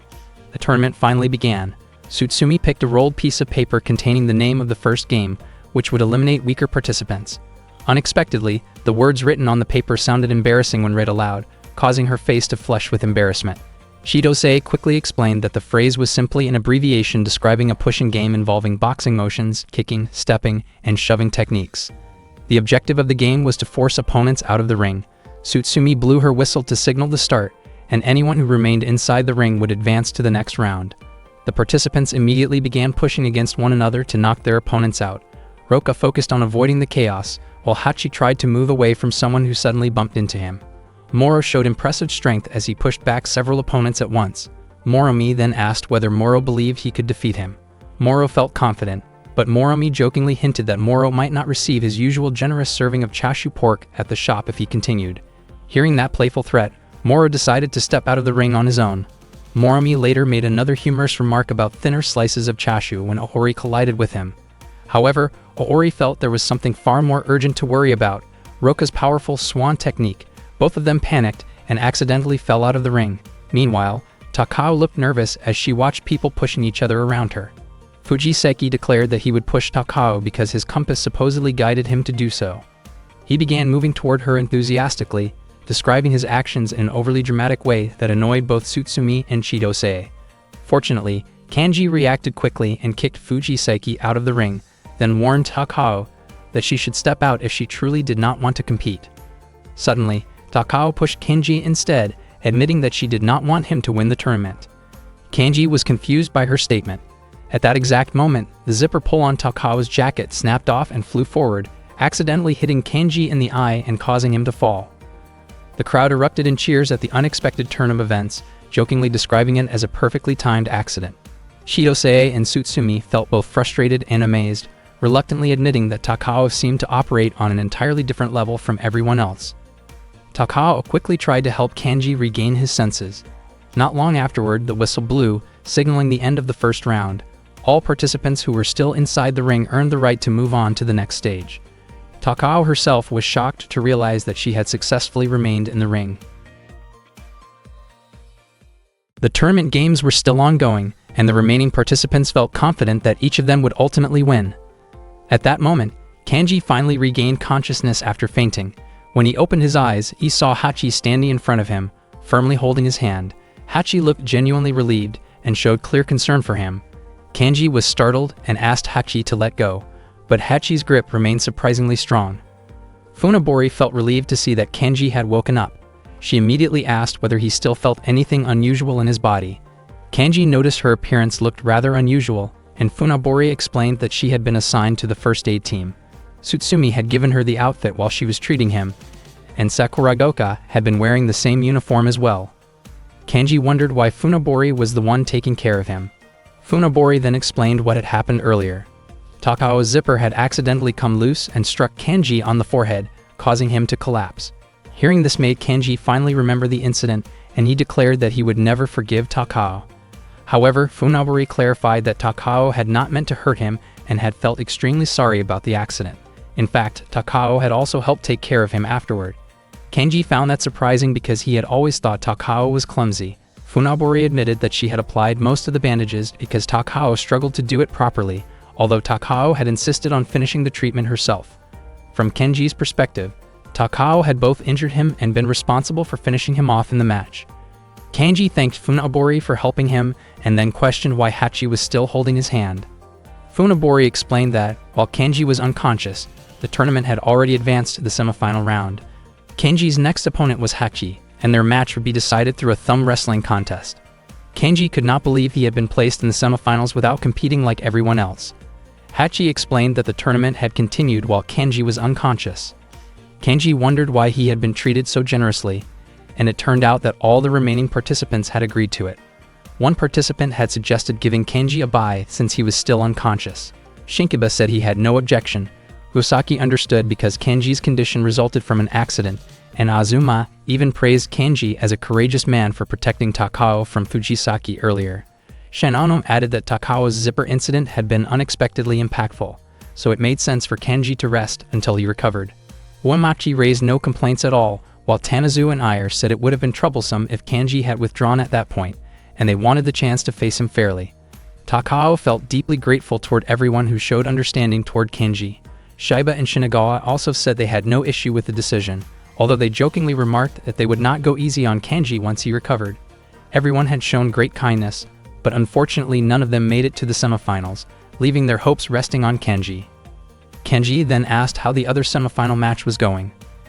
At that moment, the semifinal between Roka and Takao was still underway, and both of them looked completely exhausted. They had already collided many times, yet neither of them had fallen. Kanji grew curious about what kind of game they were even playing. It turned out to be musical chairs, although they had completely ignored the chairs and instead turned the match into a test of strength. Funabori explained that Roka and Takao had initially followed the normal musical chairs rules, but over time the competition had transformed into a pure strength duel. Roka pushed forward using her head, and Takao pushed back just as fiercely. The two continued competing with unwavering determination, and neither showed signs of giving up. Kanji wondered whether their intense determination had made them lose sight of the original rules. Haki then invited Kanji to begin their semifinal match.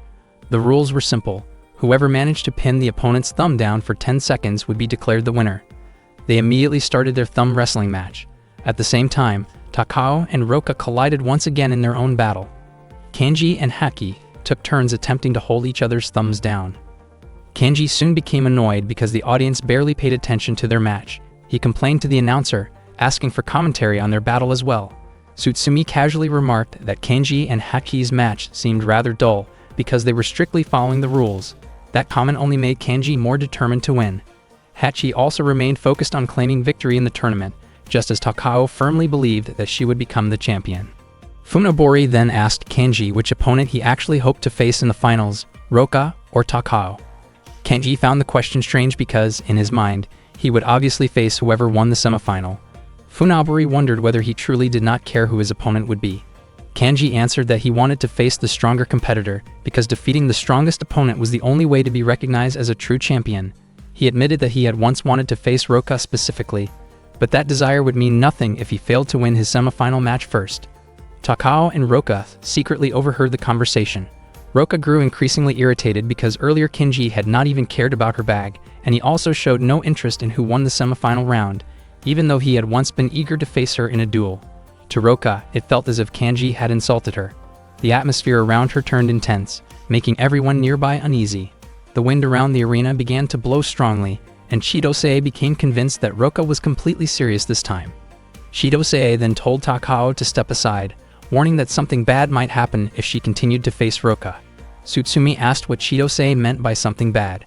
Chidose explained that the pressure from Roka's energy could become overwhelming and might even cause Takao's clothes to tear or create a powerful shock around her. Unfortunately, Takao insisted on facing Roka because she refused to lose to her in that match. She braced herself, ready to endure whatever impact might come from Roka's charge. Roka ran straight toward Takao, but unexpectedly, she aimed for a chair near Takao instead and quickly sat down on it. Everyone was shocked and accused Roka of cheating, even though that move was actually the correct way to win their semifinal match. Seeing Roka declared the winner made Hachi even more motivated to win his own semifinal and prepare for the finals, so he focused on finishing his match against Kanji. Without realizing it, Hachi had already had his thumb pressed down by Kanji for 10 seconds, securing Kanji's victory. Tsutsumi complained that Kanji's win felt unfair because he acted while Hachi's attention was elsewhere. As a result, both finalists advanced in rather questionable ways. Tsutsumi then picked a paper roll to determine the game for the final round, and the selected game turned out to be the King's Game, even though only 2 contestants remained. At that moment, both Roka and Kanji looked extremely excited to settle the final match. That afternoon, an alumnus father from Fuju High School walked with his young son near the campus. They sensed an intimidating aura coming from the school grounds. The boy guessed that the energy likely came from a female student with an exceptionally high level of power. The father felt deeply moved because his son could sense such strength, which meant the boy had already surpassed him. Meanwhile, the tournament's final round was about to begin. The participants would play the King's Game. In this game, several wooden sticks marked with numbers were prepared, and one stick was labeled as the king.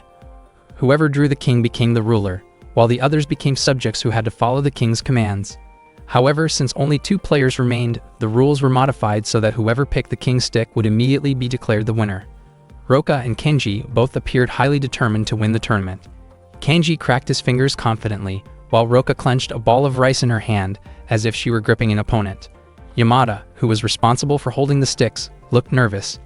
Kanji reassured him to relax, reminding him that they were only playing the King's Game. He suggested that Yamada crouch slightly so he would not feel pressured, adding that it might also make it easier for the shorter Roka to reach the sticks. Even so, Roka believed that Kanji probably wanted a chance to peek at the contents of the sticks. Chidose then asked Tsutsumi who she thought would win the match. Tsutsumi replied that the outcome would depend purely on luck. At that moment, Tsutsumi noticed Roka accidentally dropping something, which turned out to be an angel silver charm. Roka explained that she had received it as a bonus after buying something the previous day. Their friends realized that Roka truly seemed lucky and began to worry about Kanji. Kanji told everyone not to worry about him, arguing that Roka had already used up her luck the day before, meaning her good fortune must have run out by now. Chidose was surprised at how confidently Kanji turned the situation around. Roka responded that only people who frequently experience bad luck believed in the idea of luck running out, and she felt that such a concept did not apply to her. Kanji did not deny her statement and instead began sharing a story from his life during a New Year celebration. During the New Year holiday, Kanji walked with his younger sister toward a nearby shrine. Along the way, he came across a New Year's gift envelope labeled as a present from a grandfather to his granddaughter, Tama, containing 10,000 yen. Hearing the story, Roka commented that Kanji must be an incredibly lucky person. Kanji continued explaining that he believed Tama was probably worried after losing such a large amount of money. Since he had been with his younger sister at the time, he decided to turn the envelope in to the police. Tsutsumi felt deeply moved and described Kanji as the ideal older brother. Chidose admitted she never expected such honesty from someone with Kanji's delinquent reputation. According to the rules, if no one claimed the lost item within 6 months, the finder would be allowed to keep it. However, even after 6 months had passed, Kanji still insisted that the money did not belong to him. His friends were stunned by his decision. To them, it was almost as if Kanji refused to acknowledge ever finding the money at all. Chidose jokingly remarked that Kanji had already used up his share of luck earlier. Everyone quietly hoped that Tama would eventually come to the police station to reclaim her money. At that moment, a tense atmosphere surrounded Roka and Kanji, making Yamada uncomfortable enough that he could barely stand near them. Roka picked up one of the wooden sticks and declared that Kanji was the toughest opponent she had ever faced. Kanji responded by saying he felt the same way about her. Roka then asked what Kanji planned to do with her pouch if he won the tournament. Kanji realized he had not even thought about it yet. He answered that he would keep it carefully as proof that he had defeated her. Roka smiled, though she admitted his answer was not what she had expected. Kanji interpreted her question as a sign that she had already accepted defeat, but Roka's intense gaze immediately made him nervous. Their friends noticed that her words had put Kanji under pressure. Tsutsumi reminded them that dismissal time was approaching and urged both of them to grab their wooden sticks quickly. Roka and Kanji struggled against each other, each trying to control a stick. Kanji declared that he would not rely on luck alone, because luck by itself would never make him a king. He pushed forward, sending both sticks flying into the air, then announced that the winner would be whoever caught the king's stick first. Tsutsumi and the others were shocked by his sudden move, while Chitose warned Roka not to fall for his tactic. Roka attempted to strike toward Kanji's head, but he swiftly dodged. Kanji dashed toward Yamada, used him as a stepping point, and leaped into the air to grab the stick. Everyone watched in amazement at his agility. After landing, Kanji proudly showed the king's stick to Roka. Seeing this, Tsutsumi immediately declared Kanji the winner, and their friends erupted in cheers. Kanji approached Roka, prompting her to ask why he came closer. He admitted he was simply curious about her expression after losing. Roka accused him of fighting unfairly, and Kanji asked whether that meant she accepted her defeat. Roka acknowledged her loss, especially since she had been the one who challenged him in the first place. She added that she was glad Kanji intended to keep her pouch, and said she would have been disappointed if he refused to do so. Before leaving, Roka mentioned that next time she wanted them to compete in a game that did not depend on luck. She then tossed the stick she had caught, revealing that it was actually a broken piece of the king's stick. Kanji realized that their abilities were evenly matched. Roka walked away with a gentle smile on her face. At that moment, Hachi praised Kanji's performance and, for the time being, allowed him to keep Roka's pouch. Kanji wondered whether Hachi had finally given up. Instead, Hachi firmly shook Kanji's hand and explained that the two of them were still rivals, both in matters of romance and in competing over Roka's pouch. Kanji immediately felt uneasy and tried to pull his hand free from Hachi's strong handshake. That day, Kanji and Takao were summoned to the disciplinary guidance room, where Minami and two other teachers held a formal meeting for them. Minami asked whether they understood why they had been called in. Kanji assumed it was because of the commotion they caused the previous day, but his guess turned out to be wrong. The real reason was the incident involving Takao's jacket zipper, which had suddenly snapped open and struck Kanji. Both of them were shocked that such an event had become a serious issue. Minami explained that several teachers and parents had begun questioning the durability of the school sports jackets. Kanji felt the concern sounded unreasonable, but Minami emphasized that student safety had to come first whenever complaints were received. Takao realized the situation was entirely her responsibility. The damage happened because she insisted on wearing a jacket that was already too tight for her. To Kanji's surprise, Tama had apparently mentioned this detail openly in front of the teachers. Takao apologized and admitted that she had previously blamed growth changes to hide the fact that the jacket no longer fit her properly. Kanji found it strange that Takao described it that way, which made him wonder if she truly understood why the zipper failed in the first place. Minami asked both of them to remain calm. Although Takao and Kanji had started the original incident, there was another reason the problem had grown larger. Other students had begun copying what became known as the Boeing zipper incident. Hearing this, Kanji and Takao were stunned. Minami added that the number of students affected kept increasing. The first reported cases involved Ohori and Moromi. Minami questioned why they had deliberately put themselves at risk by recreating the zipper stunt. Moromi explained that he thought imitating it would make him feel as bold as Takao. Ohori shared an exaggerated comparison about the sensation of strong wind while moving at high speed, though both admitted they ended up being scolded at home for damaging their sports jackets. The two even argued with each other afterward, each trying to shift the blame. Minami then mentioned a more serious case involving a second-year student named Sajanuma. After witnessing Takao's zipper incident, Sajanuma attempted to imitate it out of misplaced confidence. The attempt failed and embarrassed him greatly, causing him to lose motivation and stop attending school for a while. Kanji believed the situation resulted from Sajanuma's own decision, especially since the jacket itself had not actually been defective. Takao wondered if she should apologize to Sajanuma, but Kanji felt that doing so might only worsen the situation. Minami explained that many similar cases had appeared and asked everyone present for their opinions. Instead, Kanji asked for Minami's perspective, since she was always seen wearing a student sports jacket. Ori became convinced there must be a story behind it, prompting Minami to share her past. When Minami was still a temporary teacher, she struggled to adjust to arriving at school early each morning. Commuting alone from Hakioji felt difficult for her, even though the distance was not especially far. Around that time, a student named Tatsuka noticed that Minami often arrived late and looked exhausted. Minami barely remembered Tatsuka's face, but when graduation day came, he achieved excellent results. Before leaving school, he gave his sports jacket to Minami. Because her own clothes were often worn out, Tatsuka hoped she would continue using the jacket, saying it might even be happier if it was worn until it finally gave out from years of use. That was how Minami obtained the sports jacket, and she had managed to keep it in good condition ever since. The story moved one of the teachers beside her to tears.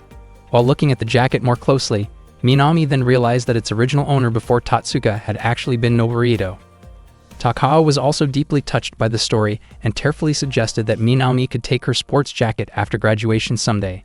Minami declined, explaining that Takao's size would not suit her, and the other teachers gently refused as well. Takao sincerely apologized to everyone for the trouble she had caused. Kenji concluded that the zipper incident was an unusual accident rather than anyone's fault. In his opinion, there was no need to replace the sports jackets at all. Minami herself had proven how durable they were, and the jackets clearly lasted a long time, so the matter did not need to be exaggerated further. Minami agreed but reminded Takao to avoid repeating the zipper incident in the future.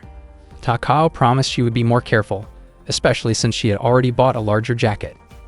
Kenji felt relieved that the issue was finally resolved. Takao admitted she regretted causing so many problems, but Kenji reassured her that she had unfairly become the center of attention and should not blame herself too much. Before returning to class, Takao asked whether Kenji had any plans for the weekend. She felt the situation would not have been resolved without his help, so she wanted to treat him as a gesture of appreciation. Takao and Kenji met up over the weekend. Kenji asked if it was true that Takao was going to treat him to food or movie tickets, but he felt confused about why the two of them had to wait in line at that particular place. Earlier that day, Takao had dressed in a more feminine outfit than usual, which surprised her mother. Takao's older sister was also puzzled, since Takao normally preferred wearing simple t-shirts or jackets. Takao's mother quickly understood the reason behind her daughter's appearance. She believed it had something to do with the video game Takao had been eagerly waiting for, which was scheduled to release that very day. Takao suddenly realized the date matched the game's launch and immediately panicked, leaving her eldest sister even more confused by her reaction. Takao apologized to Kenji because their plans had ended up falling apart.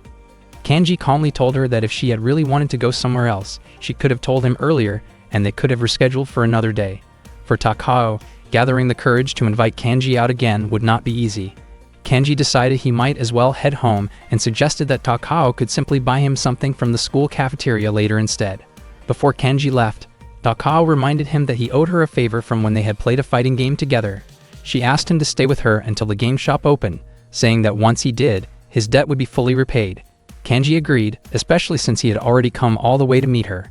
He then asked what kind of game Takao was so excited to buy, and Takao's face immediately lit up with happiness when she heard the question.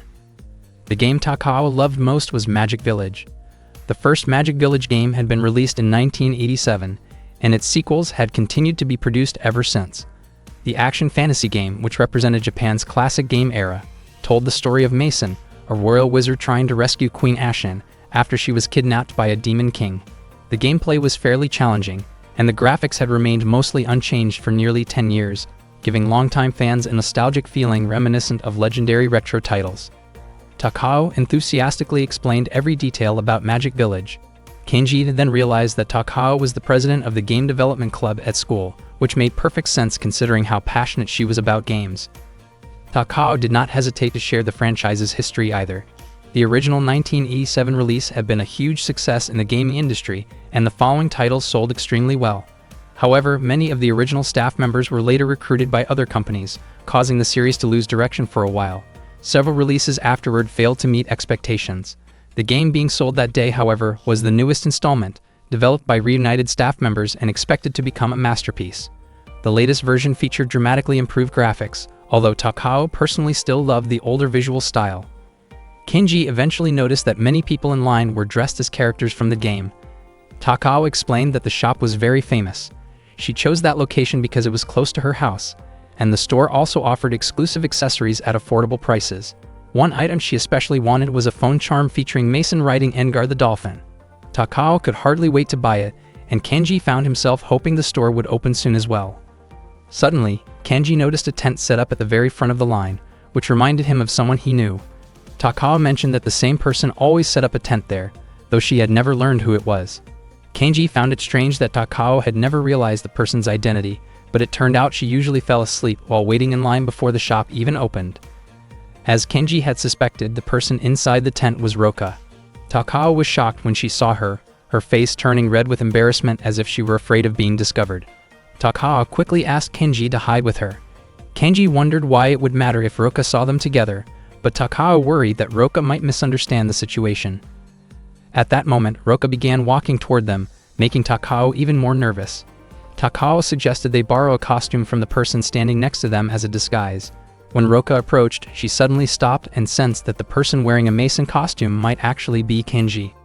Kenji changed his voice and insisted she had mistaken him for someone else, but Roka remained certain. She claimed she could recognize Kenji's presence nearby, and no voice change could fool her intuition. With no other choice, Kenji admitted the truth. Roka became deeply moved upon seeing Kenji waiting in line at the game shop while dressed as Mason. Kenji explained that he had worn the costume of his own accord. Meanwhile, Takao hid behind him, believing it was a perfect hiding spot. Although the space felt hot and uncomfortable, she quietly felt apologetic toward the middle-aged man who actually owned the costume. Seeing a half-dressed man standing beside Kenji, Roka concluded that he must be portraying Mason after a battle scene in which the character's cloak had been damaged. The man seemed impressed that Roka understood the concept so quickly. Kenji then asked Roka to return to her place in line. Roka happily admitted that she was glad to meet Kenji there and requested that he demonstrate Mason's fire archer pose before she went back. Kenji looked completely confused. He did not even know what Mason's fire archer move looked like, and he had no intention of performing it. Suddenly, the middle-aged man wearing the Mason costume stood up and invited Kenji to perform Mason's fire archer pose together. Kenji felt confused about why the man suddenly joined in, especially since the Mason robe did not cover the legs. If Kenji stood up, Takao would immediately be exposed. Takao quickly searched for a solution and asked Kenji to stand on the count of 3. Without warning, she started counting and Kenji instantly stood up. His face turned bright red as Takao's chest pressed tightly against his back. Takao apologized, worried that her weight might be uncomfortable, but Kenji said it was not a problem. Still, he felt tense because of how close they were. Takao's face also flushed deeply as Kenji's hair brushed against her face. The man in the Mason costume began performing the fire archer movement, and even the person standing next to Kenji followed along. Kenji quickly copied the pose as well, which moved Roka emotionally. She became extremely excited and started telling everyone around her. After that, she asked Kenji to perform the cold freeze move, but Kenji refused and told Roka they should leave right away. Roka then asked whether Kenji was still taking care of her pouch. Kenji was surprised she brought it up at that moment. Roka admitted that she had been too embarrassed to ask about it back in the clubroom. Kenji explained that he simply did not know what to do with the pouch, so he had been carrying it in his bag the whole time. Roka did not mind and soon left. Kenji mentioned that he had not seen Roka use her fire element in a long time. Hearing that, Roka's expression suddenly turned flat and slightly intimidating. Once the situation felt safe, Takao quickly climbed down, and Kenji took off the Mason costume, which felt hot and smelled unpleasant after being worn for so long. Kenji grew puzzled when he noticed Takao standing silently. She admitted that she was not feeling well, but when Kenji tried to check on her condition, she suddenly ran off instead.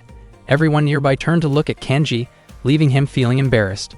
Not long after, the store finally opened. At that moment, Takao stopped in front of a vending machine because she had been holding back nausea for a while. She then realized how badly she had left Kenji alone earlier. Takao felt disappointed in herself and did not know what she should do next. She thought that if she returned, Kenji might already be gone. It would probably be difficult to meet him tomorrow, and she had not even managed to buy the game she wanted. Suddenly, Kenji appeared carrying the game, surprising her. He immediately handed it over, leaving Takao confused about why he bought it for her. It turned out that once the store opened, the people waiting in line allowed Kenji to purchase the game first so he could go after Takao. Kenji himself did not fully understand why they insisted. Kenji then asked why Takao had run away so suddenly if she was feeling sick. Takao sincerely apologized for all the trouble she had caused that day. Kenji could not understand why she felt so guilty and simply asked whether she was feeling better now. He then jokingly asked Takao to buy him some food because he was extremely hungry. Takao smiled and agreed. The two of them went to a cafe to eat together. After they finished their meal, Takao told Kenji that all of her money had already been spent on the game earlier. During lunch break, Yokoshima introduced himself as the dump truck and bulldozer of the Kazama gang. Hiroshi then described himself as someone whose height was above the average Japanese standard, while Ataru introduced himself as the student council vice president and the strategist of the Kazama gang. Kanji felt confused about why the three of them suddenly started introducing themselves during lunch. Suddenly, Hachi arrived and introduced himself as Kenji's partner in the temporary game development club. Kanji finally realized that his three friends had actually been introducing themselves to Hachi. Hachi immediately stood in front of them, which irritated Kanji. Ataru laughed and commented that Kenji's clubmate seemed like a fun person. Kanji quickly denied that claim and insisted that Hachi was not his friend. Hachi felt slightly hurt by the remark, but they eventually continued eating lunch together. Hachi then asked whether Kenji had left his bag in the classroom and admitted that he was worried about Roka's pouch inside it. Kanji was surprised that Hachi even knew the pouch was in his bag. It turned out that Roka had told him earlier. Hachi felt relieved, believing that meant Kanji was still taking good care of the pouch.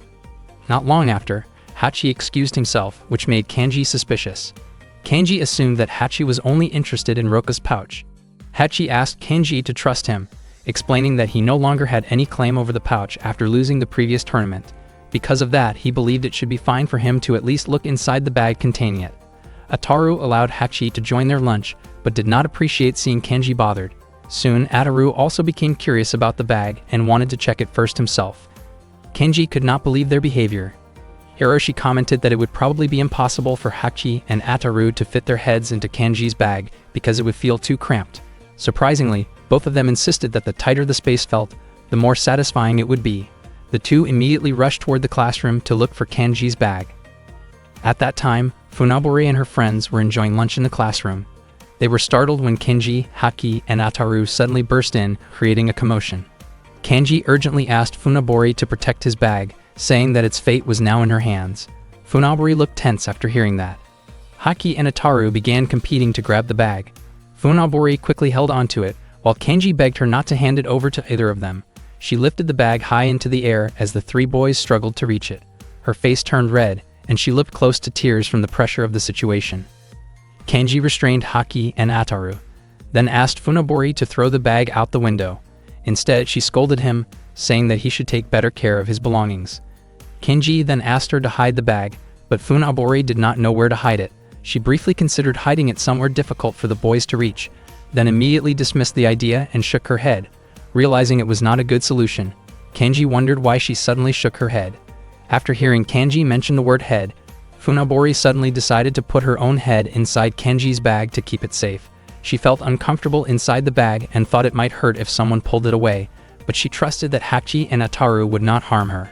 Hachi and Ataru praised Funabori, jokingly calling her the winner of their cramped space challenge. Both Kenji and Funabori were shocked to hear that. One day, Noe stood in front of the temporary game development club room, still unable to believe that her older brother had joined the club. At that moment, Roka and Takao were walking toward Roka's clubroom. Suddenly, Shidose became annoyed and loudly demanded to know who had been peeking into her clubroom the whole time. Noe was startled. Everyone looked confused upon seeing her, and Roka gently pushed her inside the clubroom. They quickly invited Noe to sit down and offered her tea and snacks. Noe sat politely and enjoyed the tea that had been prepared. Shidose noticed that the girl was a first-year student and felt like she had seen her somewhere before. Noe realized that Chidose was the student council president, just as her classmate Ogawa had said. According to Ogawa, Chidose was an extraordinary person. Noe wondered why Chidose was inside the clubroom. Chidose felt that the girl's hair looked familiar, so she carefully touched it and was surprised to discover that it felt unusually sharp. Roka asked whether Noe was a first-year student because she looked small and adorable. When Roka tried to pat her hair, her hand hurt slightly due to its sharp texture. Sakura even felt chills just from watching the interaction. Sakura mentioned that the girl's hair color seemed to be inherited, and Chidose also noticed that the color matched perfectly. Takao did not understand what they were talking about at all. Roka then placed Takao's hand on the girl's hair, which surprised her immediately. Chidose explained that the girl was Noe. Takao truly had no idea and could hardly believe it, since Kenji had never mentioned anything about this before. Chidose wondered why Takao was getting involved in someone else's personal life, while Noe also asked what kind of relationship Takao had with Kenji. Feeling annoyed, Noe scolded everyone for touching her hair non-stop. She admitted that her messy hair had always made her feel insecure. She found it strange because, compared to her own hair, Sakura's hair actually looked even messier, so technically Sakura could also be mistaken for Noe. Sakura casually brushed her hair and said she would not mind being recognized as Noe. Noe stared in confusion as Sakura calmly fixed her hair and called it bed hair. At that moment, Noe realized that Sakura truly was extraordinary, just like Ogawa had told her. Even though they were both first-year students, Noe began to suspect that the club was a gathering place for unusually talented people, and she found it odd that her older brother had ended up joining such a group. Not long after, Roka asked what Noe liked. Instead, Sakura suddenly wondered if Noe might like kanji. Noe quickly denied it, and, while stumbling over her words, said that she liked ice cream. Hearing that, Roka asked whether Noe's element was ice. Noe had no idea what Roka meant. Sakura became excited and explained that water and ice elements were practically siblings. Noe still could not understand what Sakura was talking about. Sakura then asked whether Noe liked water, Shidose asked whether she liked earth, and Roka asked whether she liked fire. Noe replied that of course she liked all of them, because life would be difficult without water, earth, and fire. Takao then asked whether she liked games. At that point, Noe began to feel uncomfortable in the room and wanted to leave the club as soon as possible. Soon after, Takao's phone rang, and Tsutsumi was calling her. Roka suddenly noticed a keychain featuring Mason the Witch riding a dolphin from the game Witch Village. The item was a limited edition sold only at the virtual game shop Poi and created by the store manager. Roka mentioned that she had waited in line at that shop and asked whether Takao had also been there, since she had even seen Kenji there. Takao immediately grew nervous, worried that everyone might discover the truth. Shidose asked Noe whether Kenji was the type of person who would line up early in the morning at a store. Noe firmly denied it. Roka, however, found that strange because she clearly remembered seeing Kenji there dressed as Mason and even demonstrating a fire archer pose. Noe insisted that there was no way Kenji would ever do something like that. Takao became increasingly anxious and thought that she needed to protect Kenji's reputation. If she told the truth, it might lead to misunderstandings. Reluctantly, Takao claimed that she had ordered Kenji to buy the game for her. Noe was shocked to hear that. Shidose assumed that Kenji must have owed Takao a favor, which explained why Takao treated him like an assistant, and Takao admitted it. Shidose then asked whether Takao had also told him to cosplay, while Roka wondered if Takao had instructed him to perform the fire archer act as well. Takao had no choice but to agree and emphasize that Kenji had only been following her orders. Takao believed that this explanation would allow Noe to continue respecting Kenji, but instead, Noe began to look frightened of Takao. She wondered who Takao really was and how Kenji could obey her so completely. Noe recalled Ogawa mentioning that a girl in the game development club named Takao was incredibly impressive. Seeing Takao up close made Noe even more intimidated. Nervously, Noe asked Takao to keep some distance, but in her panic, she accidentally bumped into Takao, which embarrassed Takao. Startled, Takao reflexively pushed her away, causing Noe to fall along with two novels that dropped beside her. Takao immediately apologized. Noe suddenly burst into tears and called out for her older brother, exclaiming dramatically that Takao had knocked her down. She quickly ran out of the club room. Takao looked confused, insisting that she had pushed Noe with her hands, not anything else. That afternoon, Noe approached Kenji and mentioned that she had stopped by the temporary game development club room. Kenji did not say much afterward, but he quietly bought her the most expensive ice cream at the supermarket. The next day, Noe planned to return the lunchbox Kenji had accidentally left behind. While walking through the corridor, she unexpectedly ran into Takao. The two of them immediately felt awkward because of what had happened before. Takao was about to apologize, but Noe suddenly knelt first and apologized to her instead. She never expected to run into Takao that day, especially someone she saw as incredibly impressive. Takao felt that Noe had completely misunderstood her and quickly asked her to stand up. Noe repeatedly apologized and admitted that she had never intended to touch Takao inappropriately. When Noe almost started describing the incident out loud, Takao quickly covered her mouth so no one nearby would overhear. At that moment, Noe felt extremely nervous around Takao and wondered why she had to run into her again, even blaming Kenji for somehow being the cause of it all. As the conversation continued, Noe realized that Takao actually seemed quite cute, and she nearly found herself staring at her without meaning to. Wanting to escape the awkward situation, Noe tried to leave, but Takao instead invited her to have lunch together. Confused, Noe asked why Takao wanted to eat with her. Takao explained that she simply wanted to be friends now that their misunderstanding had been cleared up, assuring her that she had no hidden intentions. Noe became suspicious because Takao looked unusually flustered. She even worried about what Takao might do next. Noe declined the invitation, saying she needed to deliver Kenji's lunchbox, secretly relieved to finally have an excuse to leave. However, with a slightly red face, Takao suggested inviting Kenji to join them for lunch instead. Noe immediately assumed Takao might start bossing Kenji around again.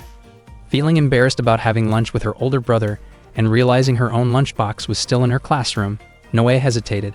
Takao then offered to deliver Kenji's lunch herself, since her classroom was right next to his. Hearing this made Noe anxious, imagining Takao teasing Kenji too harshly, and she began to panic because she did not know what to do. At that moment, Roka happened to pass by and told Takao to stop scaring Noe. Takao insisted she was not doing anything wrong, but Roka noticed how frightened Noe looked and accused Takao anyway, even calling her Takao Thunder. Some nearby students jokingly imagined Takao dressed like a flashy fantasy mage, which only added to the awkward atmosphere. Takao reassured both Noe and Roka that she only wanted to deliver the lunch Kenji had forgotten. Hearing this, Roka offered to handle it instead since she was in the same class as Kenji, and Noe quickly agreed. Roka reached for the lunchbox, but Takao grabbed it back, and the two ended up arguing over who should deliver it. During the struggle, Roka accidentally pushed Takao, causing the lunchbox to bounce away after hitting Takao and flying across the hallway. The unexpected scene left everyone nearby stunned. Both Roka and Takao immediately felt guilty for ruining Kenji's lunch. Noe said it was not a big deal and even felt relieved that the situation was finally over. Takao wanted to give Kenji her own lunch as a replacement, but she had not brought one that day. Instead, she offered some homemade cookies she had prepared earlier. This made Noe start to wonder if Takao might actually be a kind person. Roka, however, thought cookies alone would not be filling enough, so she decided to add a special lunch prepared by her younger sister. The three of them hurried to deliver the food to Kenji. Kenji was confused about why his younger sister arrived together with Takao and Roka, but before he could ask anything, they quickly ran off. When Kenji opened the lunchbox, he found a note inside that read that someone cared deeply about their older sibling. His classmates immediately teased him, joking that he must act like an older sister at home, which Kenji firmly denied. Meanwhile, Shidose felt puzzled when she noticed Noe hanging out with Takao and Roka in the temporary game development club room as well. One day, the members of the temporary game development club were playing poker with Takao. Kenji looked pleased with the cards he had received, but Shidose and Roka were both convinced that they would be the ones to win. Sakura asked everyone to reveal their cards. Kenji had a straight flush. Sakura had a master flush. Shidose had a Mr. Kid's flush, and Roka had a Joe flush. Kenji was confused because those kinds of cards were not supposed to exist in poker, but apparently that was simply how poker worked in the game development club. According to Roka, to make things fair, Kenji's hand should have been something like a Gandhi flush or a lavender flush. It turned out that having 5 cards with matching character images could defeat any normal combination or sequence. Kenji finally understood why his deck had felt unusually thick from the start. Takao then wondered about her own cards, which consisted entirely of characters taken from over-the-top magazine stories. Surprisingly, the cards still formed a valid sequence. Sakura admitted that she had never seen anything like it before and thought the cards looked impressive. Kenji could only wonder how many character cards they had actually added into the deck. Shidose then told Kenji to buy drinks for everyone since he had lost the poker game. With no real choice, Kenji left to fulfill their orders, still puzzled about why they could never play a normal game properly. As soon as Kenji stepped out of the club room, someone suddenly grabbed him and slammed him to the floor. Not long after, Ataru rushed into the game development club room with urgent news, saying that something serious had happened. He explained that Kenji had been kidnapped. Shidose and the others were surprised that something like this had happened again, and Shidose even joked that Kenji's elemental trait must be Princess Pinch. Roka and Takao looked genuinely worried about Kenji's condition. Shidose suggested they leave him alone for the moment because she assumed Kenji had probably caused trouble again. However, Ataru insisted that this time it was not Kenji's fault. Ataru showed them a text message claiming that Kenji was being held captive and asking Shidose to come to a certain classroom immediately. The message was sent by Tama and included a photo of Kenji tied up. Shidose recognized Tama as a third-year student known for her intimidating reputation.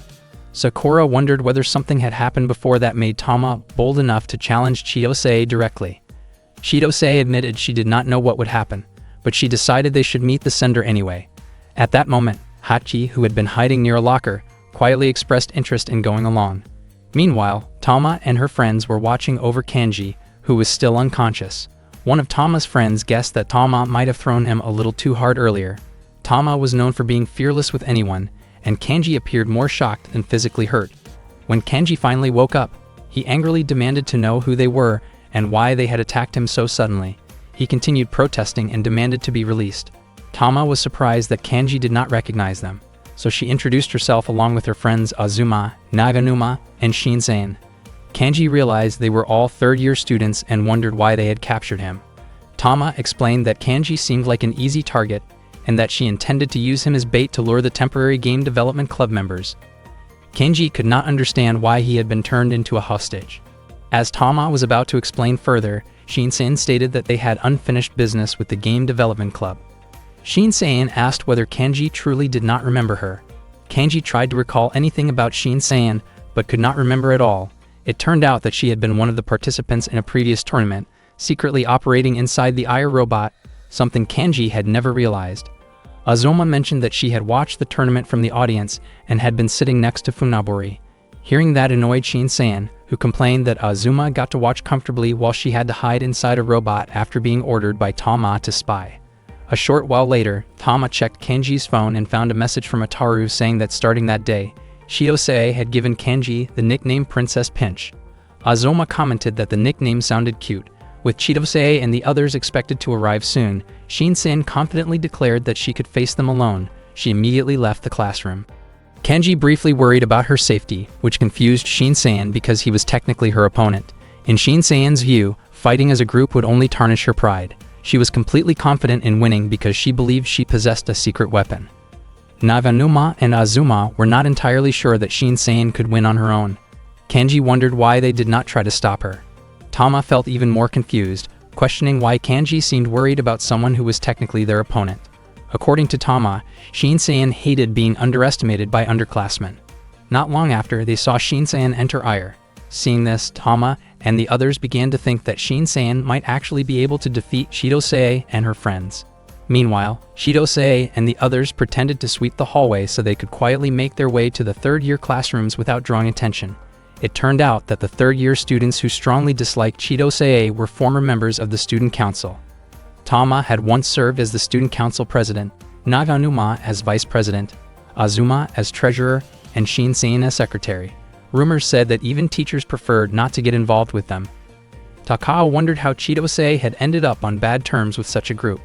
Chidose explained that things had been that way since they were kids. Roka added that they were not truly enemies.